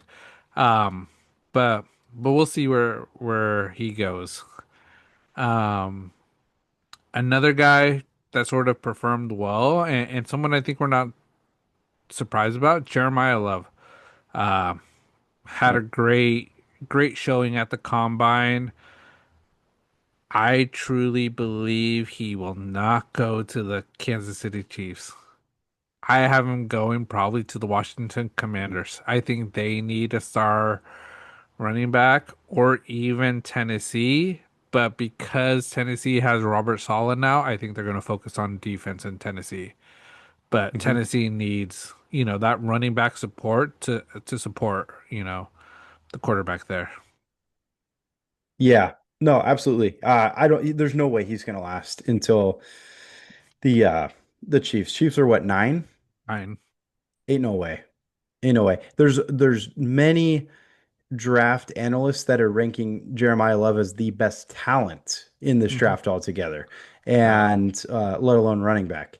And that's above, I think, Mendoza. Hmm. That like he is incredibly highly touted. Um, in both those teams you mentioned make sense. Commanders desperately need a running back. Likewise with the Titans, Pollard, we've seen the best of Pollard. Is he even going to is he a free agent at this point? Do you know? I don't know if Um, he is, but he had a good you second know, half to his year, but what does yeah, that mean? You know, yeah. um, Jeremiah Love, I don't you 4.3640, but also the dude is built. He can break off runs, Hmm. of just 60 yards in the blink of an eye. He was everything for Notre Dame's offense Hmm. over these last few years, and yeah, it's impossible for those teams to pass up. I don't. He doesn't make it past any of them, in my opinion. Yeah, There's no way. yeah, Um, can't see it. yeah. So we'll sort of see, because even the Jets could take a guy like him because if they don't re-sign their Brees Hall, 'cause I think Brees Hall is a free agent, isn't he, or is he have one more year? Or can they tag him? Or they might Forget tag what it him. was. Yeah. So, but it's like, do you move on from Brees Hall because he also had a subpar year, isn't the same running back that he was at the beginning, and get Jeremiah Love start new? Uh, Probably not the best Right. place for Jeremiah Love being a Jet, but draft wise, money wise, he's gonna get a nice paycheck there, being number two pick. Absolutely. Yeah, totally agree. Jets make sense. Um, Thoughts on Aaron Glenn? Did he fall asleep? Uh, Do you think I he was want to say asleep? yes. I think he did. It looked like he did. And he did it during one of the top DNs, Yeah. defensive ends, going through a drill, which Uh, everybody's like, dude, that's like one of your biggest Needs. needs, and Yeah. you're dozing off. Yeah, it's Oh, crazy. dude. I don't know. Ju- I don't know. I'm sorry, Jets fans. I'm so sorry. It's bad. you got to deal with him for one more year, is what I'm gonna say. For sure. I think Yeah, that's all I you got to think do. that's it. Yeah, so but that's one of the big ones. Next one, the Style brothers, Sonny and Lorenzo Styles Jr. Big Oh yeah. standouts here at Combine. Um, who was it? Lorenzo, the safety, ran a 4.27 40-yard dash. Um, I know with was it Lorenzo or no? I think it was Sonny. Doing a dissatisfied service to my guy. um, with the Ravens, comparing a linebacker to a safety. I Oh, think was it first Kyle of all, Hamilton? Kyle Hamilton. First Uh-huh. of all, it's different positions. You can't really compare it. Yes, he has the Kyle Hamilton speed, all that, but it's like, come on, man. Why are you putting Kyle Hamilton, one of the better safeties out there in the league, burning him like that, So shame on you, Hmm. NFL, for doing that. But Sonny and Lorenzo, I think their staff draft stock just rose because of that. And then Yeah. I saw the interview with their mom. Mom was like, I knew it. She's so confident with these kids, these men Yep. now. I'm excited to see them. Yeah, no, absolutely. Lorenzo Styles, second fastest 40, Hmm. 4.27, just behind Brennan Thompson, who ran a 4.26. Um, yeah, anytime you can get any player really out of Yeah. Ohio State that's like a stud there, you're banking on something good, especially their wide receivers, of Yeah. course. Um, but yeah, uh, I don't think, we're pretty big on just athletes' names. Hmm. Can't get much better than either one of their names for football. Yeah. Your last name's Styles. swag galore. That's aura. It's yeah, Sunny Styles and Yeah. Lorenzo Styles. Like, yeah, no, props to them. They really, showed out really good in Yeah. this. Trying to look at some of their other measurables here. They didn't bench, huh? Only four linebackers Hmm. benched. Um, let's see. Because you got speed, but then let's see. What's another big one for vertical for Vertical. safeties? Is that a pretty Yeah. big deal, right? Hmm. Um, Lorenzo Styles, nearly a 40-inch vertical, 39. And then Sonny Styles, 43-inch vertical as a linebacker. Yeah. Guys. Damn. Oh Beast. my gosh. Dude's insane. So I'm guessing Sonny Styles is his draft stock's a bit higher Yeah. at the Yeah, I linebacker. think he's going the current mocks I've seen going to Arizona. Okay. Going to Arizona. Because Mhm. I've seen Jacob Rodriguez was a lot of the talk from the Hmm. linebacker position, but I think after this, I think Good. you put Lorenzo over him, don't you? Hmm. I think he is Yeah. going over him at the moment. Okay. Yeah, because there's a lot of talk about Jacob Rodriguez, but I'm sure he's still going to be a high draft pick. Yeah. But um, yeah, because I mean, look what we got out of Aaron Donald. Hmm. Like, it wasn't talked about a lot, and then his combine was one of the best ever, and Yeah. then has an all pro, all decade Yeah. career. Um, so it does Yeah. matter. Yeah. It matters. So we'll see where those brothers go, but they're gonna be big names in the league. Um, and then another one that just on my radar, Makai Lemon bombing the interviews. USC wide Hmm. receiver, Hmm. bad interviews. Draft stock probably went down a bit. Still gonna be, I think, could be a star in the NFL, but you could see that if you do bad in those interviews, it's not gonna go well. Did you not like when he was talking like this? Like, there, no. Yeah. It was interesting. And I'm curious, like, I don't know what the ratio is of players who act a certain way on a personal level and then don't be themselves at the Hmm. combine, like you put on a different hat for certain things. Um, or if he's staying true to who he is, that's great. That's who Hmm. Makai Lemon is. Yeah. But yeah, like the interviews, it was definitely odd, and I feel like it did kind of get the attention, maybe not for the right reasons. Yeah. Because yeah, like it just kind of looked like, are you trying to like intimidate the guy asking you that question, or Yeah. um, yeah, no, it just kind of it did throw me off a bit. There's no Yeah. doubt. No doubt that he's an incredible talent. One that really uh kind of pissed me off was it Nussmeier, Garrett Nussmeier, LSU quarterback, and his top five quarterbacks? Does he watch football? I don't think I saw that one. Oh, dude, yeah. I kind of sent it to, I think, in a cluster of them, Okay. and I think I said the same thing. Does he even watch football? Because his top five was Jared Goff, Baker Mayfield. I even memorized it because it was so atrocious. Aaron Rodgers, Patrick Mahomes, and there's one more. It was Aaron Rodgers though. Like it was Aaron Rodgers, Jared Goff, Patrick Mahomes, Baker Mayfield. Did I say Jared Goff? Yeah. Yeah.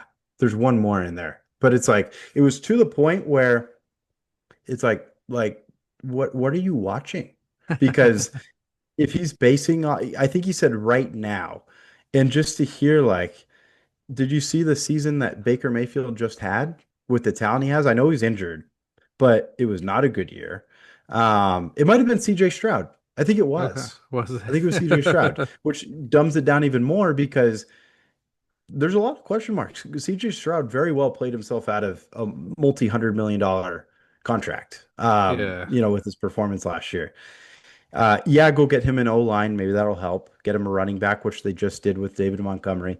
But um, it pissed me off. Aaron Rodgers now, and then like if you're basing it all time, that's even worse. But I think it was a right now thing, and I don't know how you possibly say Aaron Rodgers is top five right now.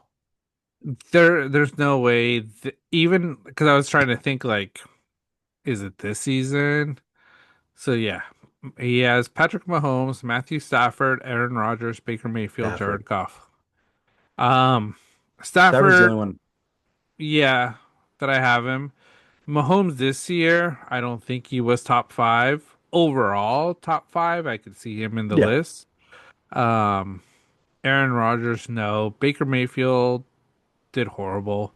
Jared Goff, not never should be in a top five conversation. Sorry, Lion fans, and sorry, Jared Goff. I am a fan of him, Hmm. but never there. So yeah, this guy either wants to replace these guys, or I don't know what his MO for saying those guys. A part of me thinks he had trouble thinking of five NFL quarterbacks, and It could be. that's just who he said. Yeah. Because it was really bad. That was all time bad. Um, yeah. So that other quarterbacks, Talon Green Yeah. is a beast. That Yeah. dude, super incredibly fast. Arkansas had hella speed. Surprised the rest of the team, besides I guess Talon and Yeah. their running back. Wasn't very good, but yeah, like the dude ran, I think a 4.340. I'm looking at his broad jump right now. It was 11.2. Yeah. Um, maybe there's a team out there that, would like to kind of move in the direction of Hmm. a dual threat quarterback. In my opinion, I think he's a guy that could have more talent than Anthony Hmm. Richardson, because he Yeah. was talked about so much. But I feel like I've seen a lot more Talon Green Hmm. highlights out of college for sure. Yeah. So I'm a fan of his. Hope he gets a Yeah. good opportunity. Yeah. Um, and then a couple more. Diego Pavia I um, had him on mine. had some decent deep balls in there, but you can't tell me he's seeing over an O lineman. Nah, that guy looks small, 5'10" official height. Um, Wow. and I saw some of his throws. Some of them were spot on, but some of them were just bad. His first throw in the passing drills, just out of bounds, like Yeah. to some with no defenders, like yeah, not a good look. A lot of them underthrew some of the wide receivers. I could tell how to slow down just because Hmm. it wasn't going the distance. So didn't help himself. And then his interview too. I think his interview just didn't help himself. Him talking about his brain development, not Hmm. developing fully at what 25 and he's 24. It's like, no, your brain's pretty much developed by Yeah. now. Um, He probably still thinks he's still growing too. He's a growing yeah, boy. he's a growing boy. And like I say, just putting your age out there at 24, going to be 25, like people aren't looking for that old of a QB. Yeah. And like I say, Talon Green, I think if I had to if I had to invest into a quarterback, I'd do him instead of Diego Pavia. Yeah. And he didn't even run, the 40-yard dash. I think if he would have ran the 40-yard dash and if he could have had a great time, it could have helped his stock. But Yep. him not running we'll see if he does it at pro day. Yeah. Yeah. Let's see if he does it at Pro Day. Because that's one of the things he has working for him best is Hmm. that. So if he's not going to try that, then maybe to high end, he turns into a Taysom Hill type Hmm. player. Um, Low end, he's just not drafted Yeah. and becomes a coach somewhere or Yeah. hangs out with Theo Vaughn a lot. Because yeah, I don't see it as much. And then Alabama's quarterback, can't think can't think of Ty, his name. Ty Simpson. Ty Simpson. I don't get it. I don't get it. I think he threw worse than Pavia did. Yeah. Like his throws were behind a lot of players. He threw some high balls. Um, I don't see it. I didn't see it in college. He wasn't, even when he filled in for Bama in years before, due to quarterback injuries, I still didn't see it. I just don't Yeah. think he's that good. I know there's a Yeah. lot of talk about him being the second best quarterback, though. Yeah. He is ranked the second best after Fernando Mendoza. Got Tyson Sim. Then they have Drew Aller, Penn State. Um, I think Ooh, he mm-mm. he had a bad year, but from Yep. what they're saying, combine wise, he showed some promise. Um, Garrett Nussmeier, LSU, third best. Um, Cade Klubnik out of Clemson, number four. Ooh, Um, he's a guy who played himself out of a top QB because yeah, there was a lot of hype around him. yeah, yeah. People are saying early day three status for him. Yep. Um, Carson Beck, fifth best. I think he probably he has looked well this season after his injury, but I think his age is sort of what's going to bring him down. And like I say, Hmm. that development type, is he worth developing? Where number six quarterback Taylor Green, I think a lot of people are going to take a chance more than on him than Carson Beck. I think Kate Klubnik as well. I think he could be probably the third or fourth quarterback to go because I think just the promise he has, someone's going to be interested. Yeah, I'd prefer it. I think he's a lot better project than and I'm not trying to say he's a project like he needs a ton of work, but he's a good Yeah, NFL project um due to that, his upside. yeah, Um Carson Beck, not really dual threat. We've seen him with his arm talent, throws a lot of picks. yeah, He did it with Georgia, he did it with Miami. Um can carry a team, but I think a lot of Miami's team was that defense. yeah. No, it was that defense and that O line too, because that running Yep. game was strong in Miami. Yeah. And Malachi So Tony was very good. yeah, Yep, the wide receiver. yeah. So we'll see. But yeah, those were the big ones that I had. Anybody else, Tim, for you? Haynes King is kind of an interesting name. He had a good career at Georgia Tech. Don't know if how he's going to kind of compute. He's another guy that could be like your Taysom Hill type, Mm-hmm. scenario play, kind of career backup. Um, outside of that, trying to think if I'm kind of searching through some of the names here. Um, oh, Fernando Mendoza, I do want to bring that up. Oh, I There's think I saw there's the an video you sent me. article. Yeah. Yeah, it was kind of like last minute here tonight. I some rumors that, Mm-hmm. Tom Brady and the Raiders are kind of out or kind of Mm-hmm. getting a little bit of cold feet on Mendoza. Uh kind of attributing it to like a weak quarterback class and that, he's Mm-hmm. overemphasized because of it. And, I don't know. It kind of brought me back to your scenario, John, of the Lamar Jackson trade for the first overall pick. And then, you guys maybe going for a guy like Mendoza. Mm-hmm. Um, kind of a head scratcher. Um, it's odd how we kind of get in these ways with certain players because Mm-hmm. everybody over the moon a month ago about Mendoza. And, then all of a sudden after the combine, we're all like, kind of throwing shade, getting cold Mm-hmm. feet about him. I'm a big believer in Mendoza. I think he's going to be a phenomenal quarterback, but on the right team. The Raiders are not Yeah. set up for it, and that's a big talking point for it. Mm-hmm. Yeah, that's what I think. I think the Raiders are realizing that he may not be the best fit for this team at the moment. And yeah, it's a weak class, so it's either you go for Nano Mendoza or you have to wait till third round to pick up someone that may not even be that guy for you, you know? Mhm. And like I say, it's sort of also looking at who can you pick up, you know? Mac Jones, I think, is going to be one of the top guys to sort of try to get picked up by someone. Um, Green Bay's backup. Why am I blanking on his name? Malik Davis or Ma Malik Willis. Malik Willis, Big fan another of guy. his. Yeah. I think a lot of people are saying he's going to Miami. But like I say, there Oh, those are good to two big names that if the Raiders could pick up, why go with Mendoza? Shore up that O line, get that O line ready for Genty, find some more receivers to develop defense, especially if you're gonna have to get rid of Max Crosby, the way it sounds like he's gonna be heading out. Find that defensive replacement. Like I say, you got Ohio State, Arvil Reese, the number two guy right now, linebacker edge out of Ohio State. Sonny Styles, linebacker out of Ohio State. The way he showed up, being a number one pick, wouldn't be bad, you know. And like I said, the hmm Raiders going down, picking up draft assets.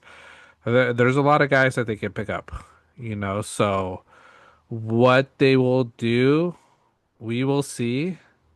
If Raiders don't go for Nano Mendoza and they don't trade out of the number one pick, he's going to the Jets. Jets are gonna hopefully not ruin this kid's career, but could be a career killer.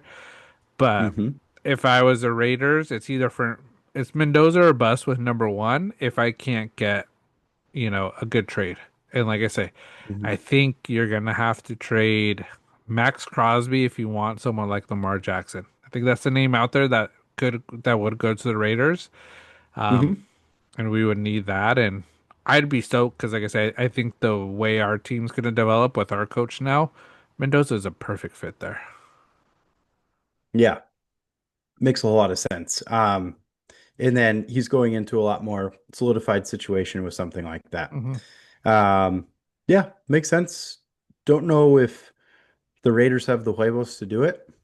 I think the I think the Ravens would, because just from the owner's comments, even a little off, like Hmm. with the Ravens, kind of threw Yeah. me off. For some reason, I didn't like the guy. I wasn't a fan.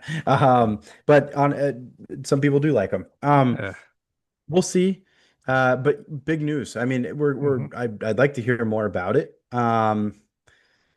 Yeah, no, it's going to be interesting. We're going to hear a lot more stories coming out, but I think Mendoza, whoever gets him, will be lucky to have him because Yeah. he seems like a great leader, good head on his shoulders. He's smart.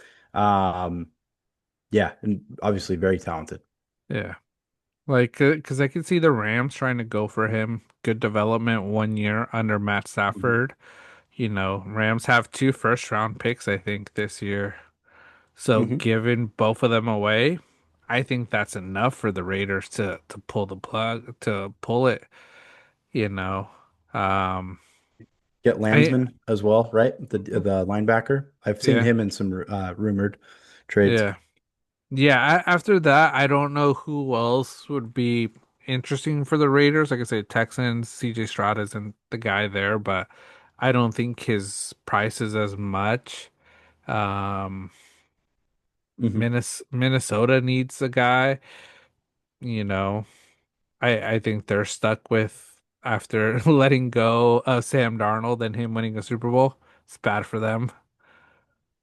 Um, hmm Cowboys, you think the Raiders do it for Dax, almost like a Lamar trade. Maybe you don't have to include Crosby maybe for Dax. Yeah, yeah, you probably don't. Where's the Cowboys' first pick? 20 or that's via Packers. Maybe they're a little higher. Let me see. Because 12. they gave First pick one is to 12. the Jets, right, for Quinn and Yeah, Williams. Oh, yeah, oh, it's 12. 12. Yeah, go for Dak, the 12th pick. And Pickens, is Pickens tradable with the tag on him? You can make him tradable. I don't mind Pickens. I didn't like his effort in a few games last year. Yeah. Um, fit right in with the Raiders Hmm. with just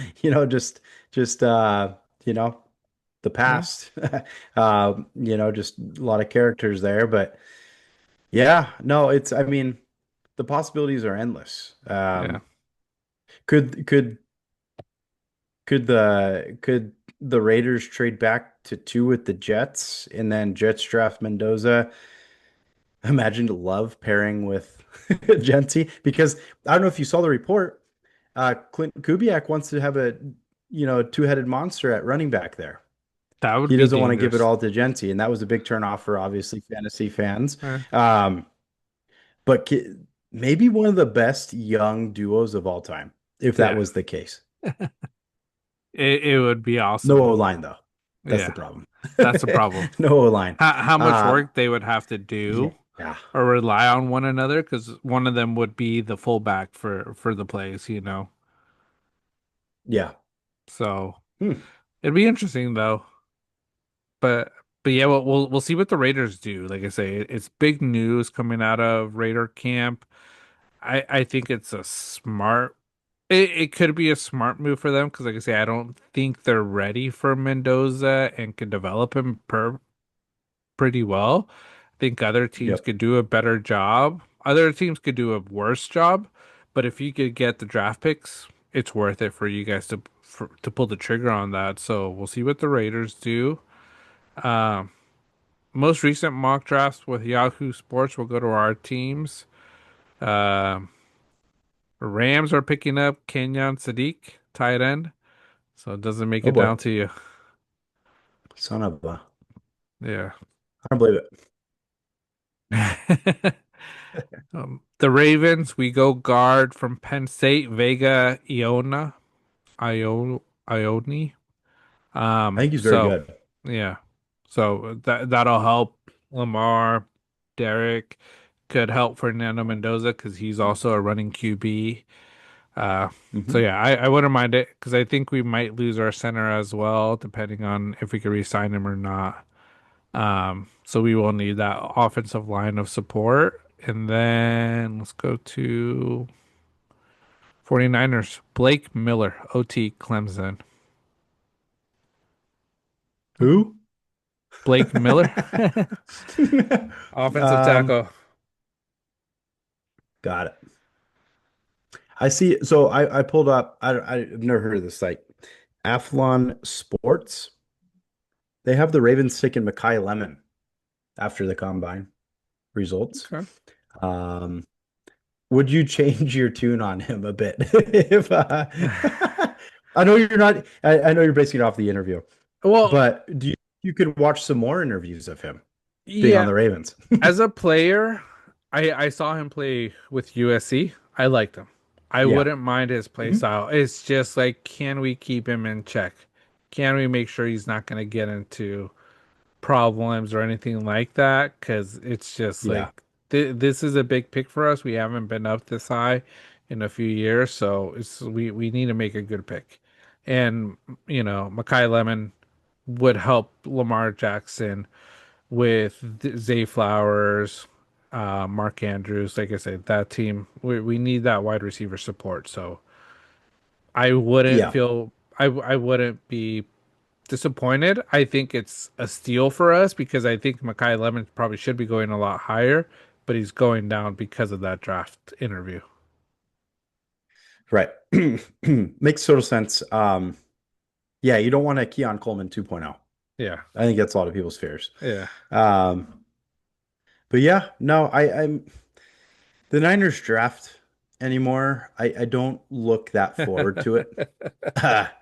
Ever since Trey Lance, we haven't had a very fun time. Yeah. And I will not buy a rookie's jersey any longer. Um, shout out Trey. I always say that. It's in my closet. Yeah. Still have the jersey. But there's this other one. USA Today says you guys are taking offensive tackle Caleb Lemieux out of Utah.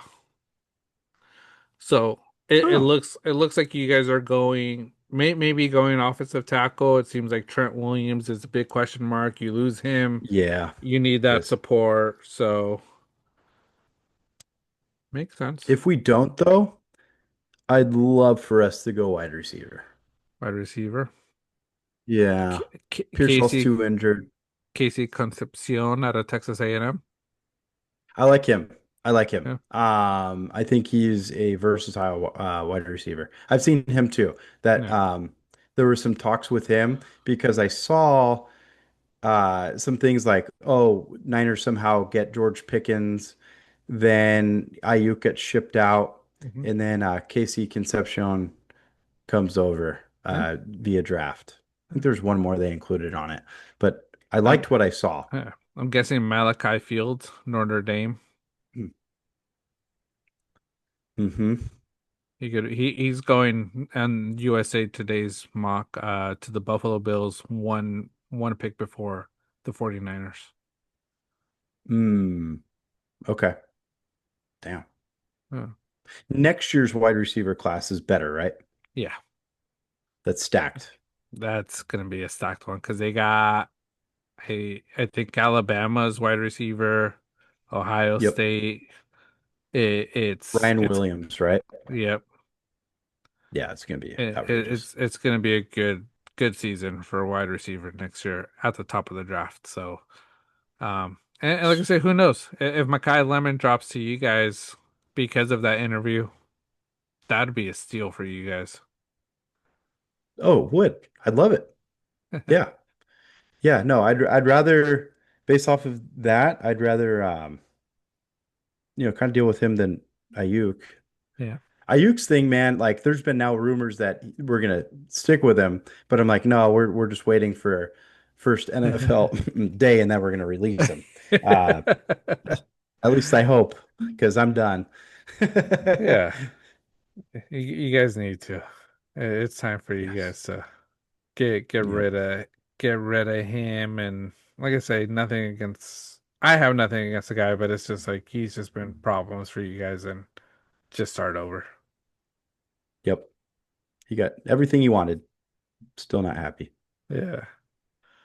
There's this one from SB Nation. This one, when this one go? March 2nd at 5 p.m. So it's Oh, today. recent. Uh, I like it a bit. Baltimore Ravens, Kenyon Sadiq, tight end. Ah, don't do it. No. Yeah. No, you son of, I'll be so pissed. I would be so mad. And then I bet you it would be for the good of the pot if you would get a Kenyan Sadiq jersey or shirt I probably would and just rub it in my just to rub face. it in if that happens. I would be so mad. I Uh, would be so pissed. But I uh, wouldn't blame you uh, because I'd be really hyped to get that guy. I think he's going to yeah, be a beast. yeah. And then Caden Proctor, offensive tackle, Alabama to the 49ers. So Hmm, everybody's expecting offensive tackle for you guys so far out of it's a three. need. Yeah. Yeah. Yeah. Nobody's has a whole lot of confidence in Trent. Uh, You, nobody except John Lynch. Evidently, he says they're on the same page. yeah, Maybe. I don't know. maybe. That's a big question mark. It is. Yeah. But yeah, that's combine. I think as the draft gets closer, we're gonna see some pro days. We'll discuss some of our pro day sightings and thoughts. But we'll go into just some SAG talk, the actor awards presented by SAG-AFTRA.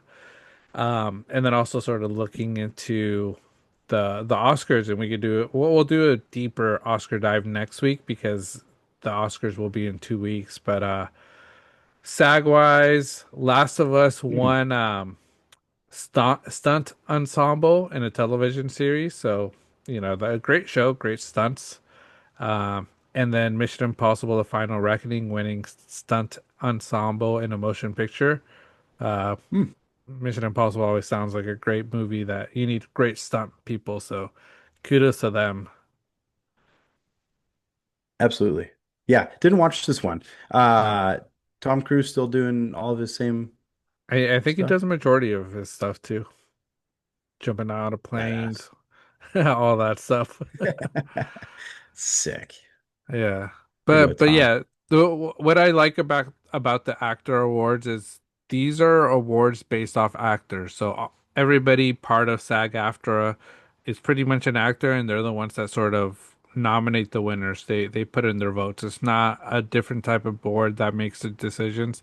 these are actors recognizing actors. So I think it's one of the more purist type of wins. So winning this, I think Okay. it's big, and you can see it from a lot of their acceptance speeches that they really thanked and just how they look up to each and every actor that they were nominated with, and just people sitting there in the audience, that have helped them get into their career in acting. So kudos to them. That's Um, awesome. but I think let's see some big ones. Seth Rogen winning male actor in a comedy series, pretty much swept award season with the studio. Like I say, I'm a big supporter of the studio. If you guys haven't watched it, do go check it out. Great show Mhm. on Apple. Absolutely. And didn't he accept an award for Yeah, for the for Catherine O'Hara. Catherine O'Hara, the late great? Yeah, Yep. yeah. So she won female actor in a comedy series, and like I said, she did great in that show. Uh, Hmm. really funny. You know what they're gonna do this next season. It's gonna be crazy to see how they somewhat have to write her off because, like I say, she is they're filming right now season two of the studio. So uh, Okay. I'm curious of how they're gonna get creative with that. But his speech for her was really great. If you guys haven't seen it or heard it, check it out on socials. Um, and then the studio also won ensemble cast in a comedy series. I think the cast overall just funny. I think they all did so great. Like I say, it's a great show. Um, let's see. Noah Wild, The Pit winning. They also won cast ensemble. Have you watched The Pit at all on HBO Have Max? not No. seen the ads for it, have not Uh, watched it though. it's a good one. Have you? You like Yeah. it? Yeah, it's a good one. Hospital series. If you're queasy with blood and stuff, be trigger warning. There's a lot of blood, a lot of stuff like that, but great series, I Nice. think. Um, that was a big one. Sean Penn winning for male actor in a supporting role for One Battle After Another. Mm. Uh, go Real ahead. quick. Watched about 20 minutes of that film. The first Not a 20 big fan of Sean Penn right now. No? Ah, dude, third leg was crazy to start off. Just spoiler alert. Third leg alert. And then he wants more, which just now again, 20 minutes through, uh, very well filmed. The art Yeah. behind it, very good. Yeah. Um, Sean Penn's role though. Whoa. It's a very creative role. How it develops, it's interesting. But yeah, I would say the first 20 minutes with his character, just a little creepy, but I think it's just part of that whole movie. Because I think if you continue watching, you'll sort of see where it develops and how there's sort of conflict with him in Got the it. movie. So, but yeah, that the first 20 minutes, I know the first time I saw it, I was like, what am I watching? Yeah. It's like, man, glad I'm not watching with, my parents or Yeah. something weird. But Yeah. yeah, that threw me off. Yeah, Good no. good movie so far though. Don't get me wrong. Yeah, good movie. But yeah, winning it, um, beat out Paul Mescal, Jacob Elordi, Benicio del Toro, and Miles Catton. Um, Female actor in a supporting role, Amy Madigan, Weapons, and There you go. Gladys got the win. So Very I good. I, I think Oscar wise, we'll talk a little bit about it, but she will be in the running. I think well deserved. Did amazing in that role. Sure did. Really made the movie too. Yes, she did. Really played that role very well. Yeah. That movie threw me off for about 2 days. Yeah. It's a good I'm not movie gonna though. lie. Good movie though. It's great. It's funny if you see it when she gets up to the stage, she does the little run like the little kids. Oh no. Yeah, I it's gotta watch that. amazing. You That's gotta good watch it. though. It's funny. Yeah, I like so that. so kudos to him. Male actor in a leading role. It went to Michael B. Jordan in Sinners. Uh, Hmm. well deserved. I think it's gonna make the Oscars also tough because, like I say, Timothy Chalamet has been sweeping a lot. This is his first loss this award season, so going into Oscar race, I think it's up between both of them. But I always Jesse Plemons, man. Like, have you seen Begonia yet? No, I've not. You gotta watch it. Like I said, the space about it so great. Jesse Plemons is amazing. Okay. I'm a big fan of him as an actor now. I've enjoyed watching a lot of his stuff, even the weird stuff. Yeah, Jesse Plemons, like Mike villain, correct? Hmm. Yeah, Yeah. yeah. No, like him as an actor. Didn't appreciate him at times in that movie. He came along to the end. Big like Mike fan. Big Yeah. like Mike fan. Um, yeah. Uh, good actor. He's married with Kristen Dunst. yes, got it. Yeah. Yep. Yeah. Yeah, awesome. Yeah. No. Very talented. Yeah. Kudos to him. Just remember him from like Mike. That's where my Yeah. movie knowledge goes. Female actor in a leading role. Jessie Buckley won that one. Pretty much sweeping award season. It looks like she should be winning the Oscars as well. And then Awesome. this one it doesn't do best film, it does cast in a motion picture, and that went to Sinners. I think, Hmm. yeah, what the cast did in Sinners, really great. One battle after another, I think would have been the next probably pick for this. Just Okay. because one battle after another had a lot of big names, but cast wise, Sinners, I think a lot of them brought so much to the film of that's the reason I think these actors picked Sinners to win. Makes sense. Yeah. Sinners was kind of last awards, Academy Awards, right?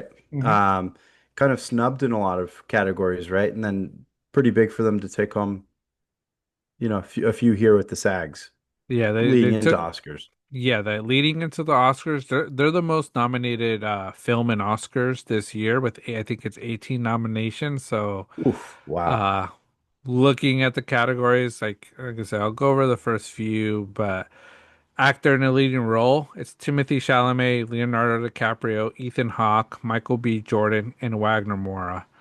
I think it'll go up between Michael B. Jordan and Timothy Chalamet, but Wagner Moura won. He won one of them. He beat out Timothy Chalamet, or I think he beat out Michael B. Jordan. Um, in I can't remember exactly which one, but it's gonna be a tight race. I Okay. think. I think in the end. And, and I'll save my pick. I want to think about it a little bit to see who will win. I am going to try to see Marty Supreme this week because I really just want to see what Timothy Chalamet brought to that movie before I make a final pick for my Oscar decisions. I was gonna say if you've seen it yet, where can you watch it? I think it's streaming now, so I Okay. still go to the theaters if it's there. Uh, Yep. Shout out to the movie theater in Ojai. They have a movie theater. It's one screen, but every now Oh, and then cool. they do free screenings of movies. We went to watch Hamnet there. I think they're going to be showing everything these next 2 weeks before Oscars. Nice. So if they have that one, I'm going to try to get RSVP to get a ticket to go see Marty Supreme there. Like I say, it's free. The food is a little bit more expensive, like the snacks, even the popcorn. It's like gluten free, but it's like you're getting to see the movie for free. You can support a small theater and some a theater that does this. Great experience. So Yeah. not reclining seats, which I'm a little bummed about, but Old overall, school. old school. Yeah, so great little theater up there in Ojai. So if you guys are out in Ojai, California, check them out if you want to watch a movie. Um, My fat ass was going to ask about the food situation, because the popcorn at small theaters like that is usually the best. yeah, Like I don't care about the price. Like sometimes like just the butter to popcorn ratio, yeah, can't beat it. yeah, Because yeah. I grew up with small theater. Oh yeah, It was like yeah. a it was kind of like a it was like a glorified church cathedral on the inside. It was Oh like man. you're stepping, yeah, dude, it was crazy. Nice. Shout out Orinda Theater. Around Whopping three movies at a time. Um, there. velvet red seats, and then just these large pillars that look out Yeah. of the 1930s. Just Nice. really old school, but probably the best popcorn I ever had growing up. Like it Nice. was just phenomenal. So I was curious if Uh, the you said food situation good, but a, just on price, you're a little pricier. We didn't have popcorn that day. We had a pizza. They make like little saying. Oh, personal pizzas. Pizza was really there it good. is. I was surprised with the Ah, pizza. Normally, pizza in the movie perfect. theaters, it hits the spot because you're hungry, but not Yep. like that great. This pizza was really good. Vera is Nice. not a fan of pizza. She enjoyed the pizza. So if she likes the pizza, I know it's good. There it is. Yeah. There it is. Yep. So Love shout that. out to them. We're gonna continue trying to go to theater to movies there every now and then. Hmm. Um, but actor in a supporting role, we got Benicio, Jacob Elordi, Delroy Lindo, Sean Penn, Stellan Skarsgård. It's gonna be a tough one. Sean Penn's won a lot, so we'll see what he does if he takes this one. Actress in a leading role. Jesse Buckley, Rose Byrne, Kate Hudson, Renata Renezve, and Emma Stone. I'll say right now, I think Jesse Buckley's just gonna sweep. She's been winning everything for Hamnet. Yep. But we'll see. Like I say, it's a one time. So you never know what could happen. Actress in a Hmm. supporting role: Ellie Fanning, Inga. I'm not gonna say your last name because I'm gonna butcher it. Amy Madigan, Wun Wunyo Musaku from Sinners, and then Tiana Taylor. I think this is Hmm. between Tiana, Amy. Like I say, I'm gonna try to watch all these movies again and then make a final decision next week. But exciting time. Like I said, there's a lot coming out, you know. And what I like about the Oscars is for music, they always perform it. So Vera's very excited about hearing Golden, you know, K-pop Demon Hunter, them playing that there, seeing what Oh, hell version yeah. we get. So um overall, will be a good award show. Like I say, a lot of people Hmm. have protested the Oscars, but I still enjoy watching it. It's longer, but really is it's the big show of award season. It's the one everybody wants to win. Absolutely. Yeah, no, one I definitely need to tune into March 15th. Yeah, coming up a couple Yeah. weeks. I'm probably really late to this. Elle Fanning, related to Dakota Fanning, Yep. sisters. Yep. Ah, look at that. Nailed it. Dakota Fanning, hell of a child acting career Hmm. growing up. She was like in everything. Yeah. Um, her sister, pretty good too in Yeah. films. Pretty good. Obviously up for awards, nominated. Yeah. Um, but yeah, no, that's cool. That's really Yeah. good. Yeah, this is really a good Oscar season though. Um, because yeah, it just seems like everything is super stacked. This was like Yeah. a really sharp year for movies. Yeah. It A was a lot good of year.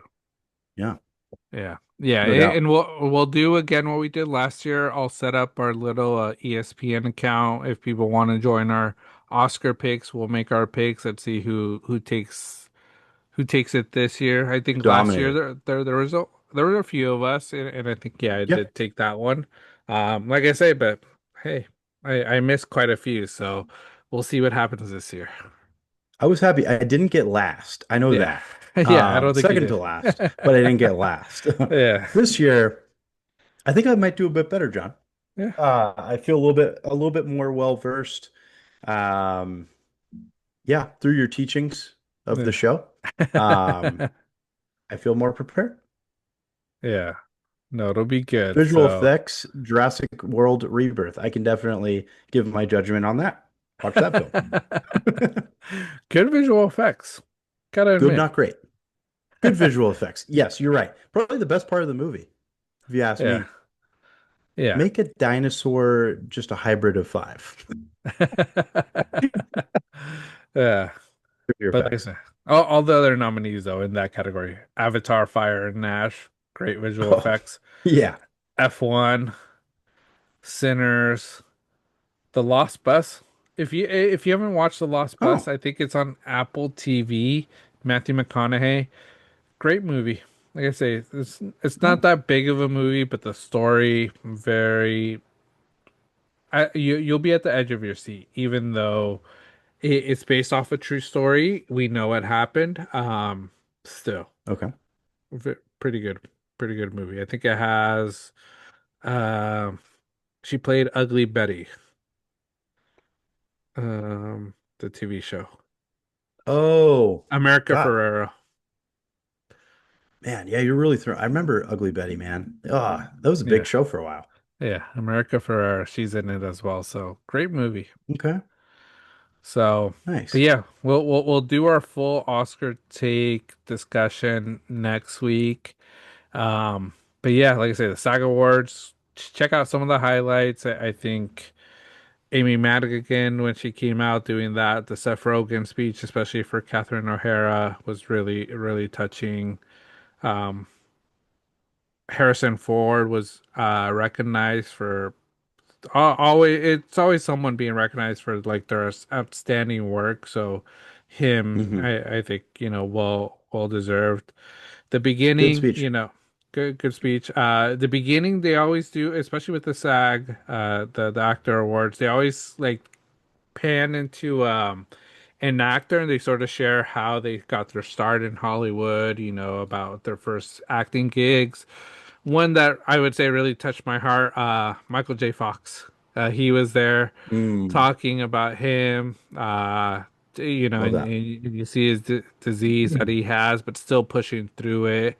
So really cool to see him. And then Sean Hmm. Astin, he's a president for SAG-AFTRA, so he talked about how his family uh, just full of actors. So really cool speeches during this awards show. That's awesome. Yeah. Yeah, I love that. I all right, w was it the Oscars where they had God, they had like they went to different tables and then they had them kind of give like a how they started getting into acting speech and it kind of turned funny. I don't know if that was the Oscars or the I Academy Awards. I don't think it's the Oscars. I think that was what's the other one? Because the Oscars it's not tables, it's stadium seating. Okay, got it. So, More formal. yeah, because Because it's that was hilarious. it's the That was very funny. Oscars, the Golden Globes, I think it is. It's either Golden Globes or Critics' Choice that did it. Okay. Yeah. Um, got it. Yeah, because I have seen some kind of reruns, I think, from last year's in Hmm. Eugene and Dan Levy Hmm. had a really hilarious thing where Eugene just would not stop yapping. Yeah. And uh, and then Dan getting upset at his dad for talking too much. And then they panned over to I forget the gal's name, but Harrison Ford was sitting behind her and he was gonna eat a chip and then kind of ducked behind her. And it was just really funny.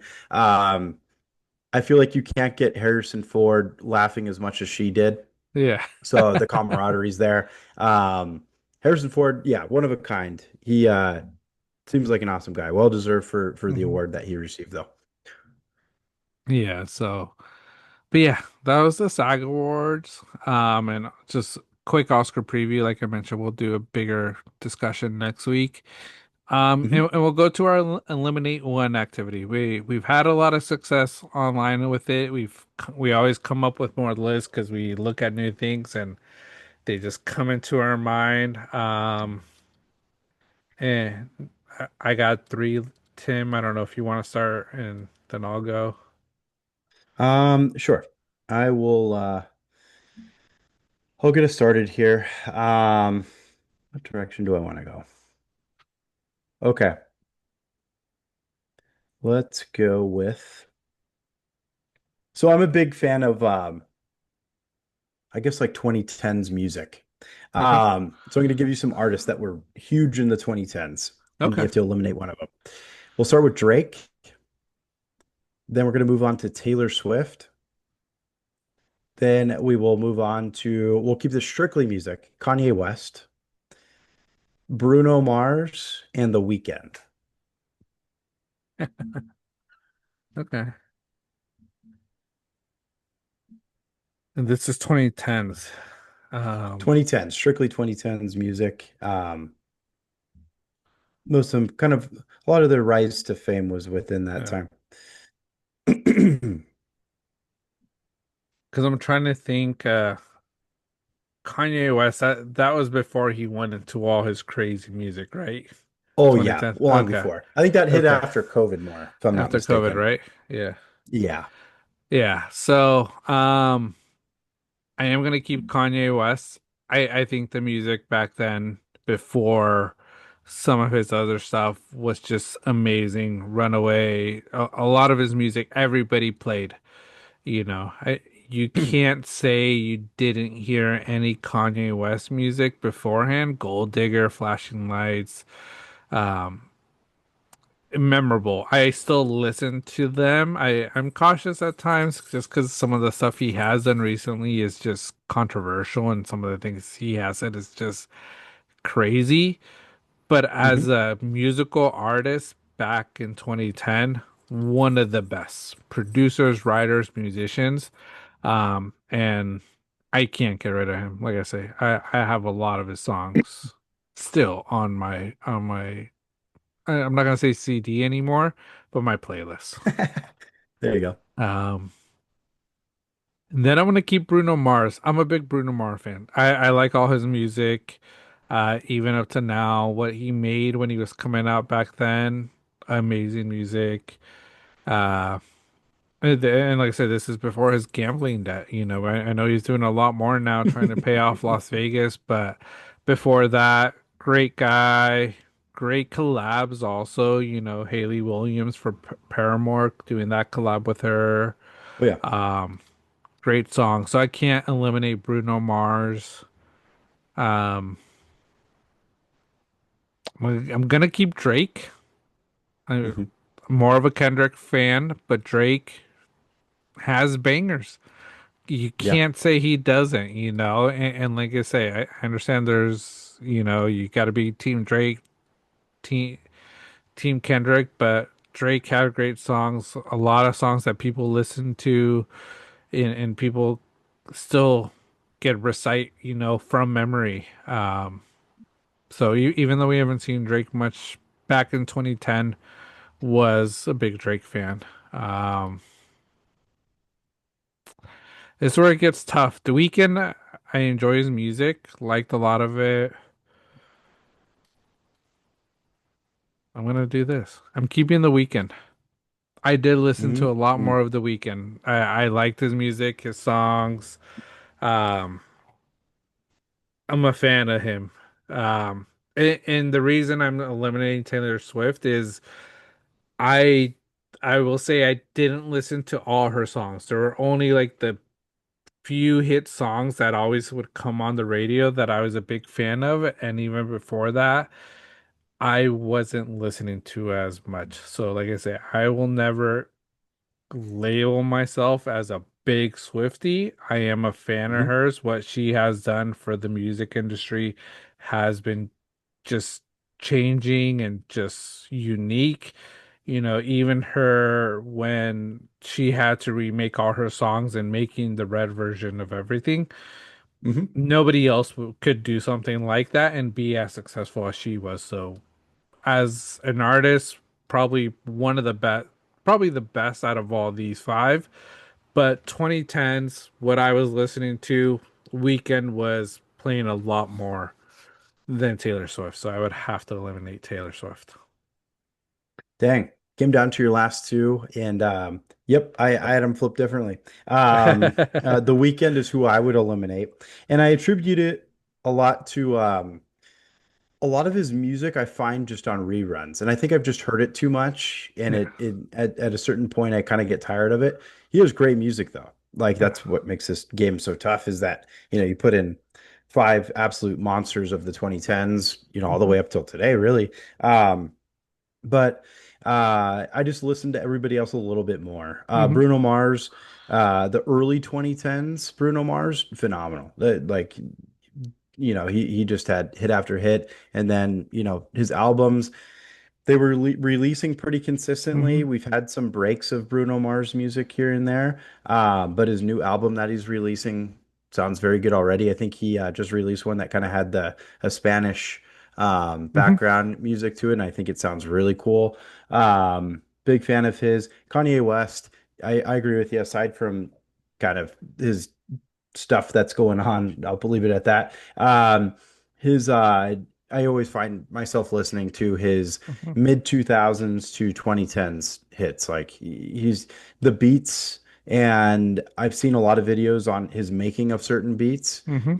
Just the methodology behind it. He was truly a genius at that time. Like I feel like he had just a different ear for it, for Yeah. these sounds. So it was just, badass in that sense. Taylor Swift, um, my wife is a huge Swiftie, Hmm. and it was hit after hit that we'd listen to on repeat. Been to her concerts, back in the early 2010s, and that was phenomenal. We got to sit really close to the stage, Hmm. up to the one that she's selling out stadiums on her recent tour, and for Eras, and that was such a phenomenal concert. And then Drake. Um, Drake in the 2010s was I think the biggest. Nobody's touching him during that time. Yeah. Just in my opinion, he had just hit after hit, incredible. Hmm. And then obviously turned into some beef. But 2010's Drake was on another level for Yeah, sure. it was. Yeah, it's Yep. tough. That was a tough one. Yeah, for sure. All Fun game. right. Yeah, I'm gonna make this one tough for you, Tim. I want Oh to boy. Oh make some no. of the fans mad. Okay. All right. All right. So we're gonna go, and you'll probably know once I say their first name. So I'm gonna start off with Jerry Rice. Oh boy. Then we go Joe Okay. Montana, All right. Steve Young, Mm-hmm. Ronnie Lott, I knew you were gonna say that name next. and Patrick Willis. Ah, shit. Oh no. Now it gets personal. That's why I brought that last one in because I knew that was a personal one. Well, start off immediately. Patrick Willis stays. There's no favorite player of all time, Hall of Famer now. Um, yeah, yeah, just absolute beast. He's favorite of all time. Will always be my favorite. Um, Yeah, Patrick Will stays. I'll start off easy there, even though that's, not going to be easy in the eyes of a lot of people. Uh, um, Next, Jerry Rice stays. Best wide receiver of all time, arguably best offensive player of all time. Um, uh, yeah, just absolute beast. Nobody touches his records. Larry Fitzgerald was the next closest, but after that, it's such a landslide. And I think that was for receptions, if I'm not mistaken. Yeah. Um, but yeah, what an incredible career. Speaks for itself. Um, Joe, I keep. Joe is second best quarterback of all time. Um, Got to keep him. He's brought a ton of rings for the Niners, undefeated in all of those Super Bowl wins, never lost, truly a champion, which, excuse me, cough was to cause a delay. Um, because Ronnie Lott and Steve Young is really tough to choose between. Just even the story of Ronnie Lott amputating a finger to stay in a game. They don't build them like that anymore. You know? Um, the dude was fearless, an incredibly hard hitting player. Um, Put it all out there for the team. Mhm. He was an absolute beast. Um, which makes this so freaking tough. Um, 14 seasons, 10 Pro Bowls, eight-time All-Pro. Dude. Um, Sorry, I gotta bring up Steve again. Um, People are gonna kill me for this, but I'm gonna eliminate Steve Young. I think I'm gonna eliminate Steve Young. Absolutely incredible. Three-time Super Bowl champ, of course. But I think what Ronnie Lott did on the defensive side of the ball Hmm. was absolutely incredible. He set a standard for Niners defenses and, leading into what it's been, even in recent eras. And God, that's tough. It's like I can't even find there's nothing bad I can find about anybody to say. It's just outweighing, who I personally think. But like even the wins that Steve Young had in those Super Bowls, like putting what 55 up I on think the so. Yeah. Chargers back in the day, like Hmm. he absolutely worked them. God, that's tough. Yeah, it's probably the wrong choice, but I'm gonna keep Ronnie Lott. And then Steve Young's the guy I eliminate. That's gonna be a brutal decision. Everybody's gonna hate me for it. A hot take. It's a big hot take, and like I said, the reason I did this is I know how much of a Patrick Willis fan you are, and honestly, Yeah. Patrick Willis, what he did as a defensive player his entire time in San Francisco, one of the best. I think where people are gonna sort of say is Patrick Willis didn't win one.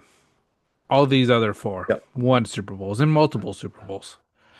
Hmm. So, but I think what Patrick was brought to the team, a team that probably could have competed if they had other people around, is the guy that would have been Hall of Famer and would have made this even tougher if he had at least won one Super Bowl. So, um, Yep. like I say, for me, I can't really choose because it's a hard one because I see where you're coming from, Patrick Willis, but I think what the consensus audience would say is Patrick Willis is the one that should be eliminated because of what the other Yep. four did for the franchise, but what Patrick Willis did as well. He was Yep. memorable. Everybody's a Patrick Willis fan in San Francisco as a 49er fan.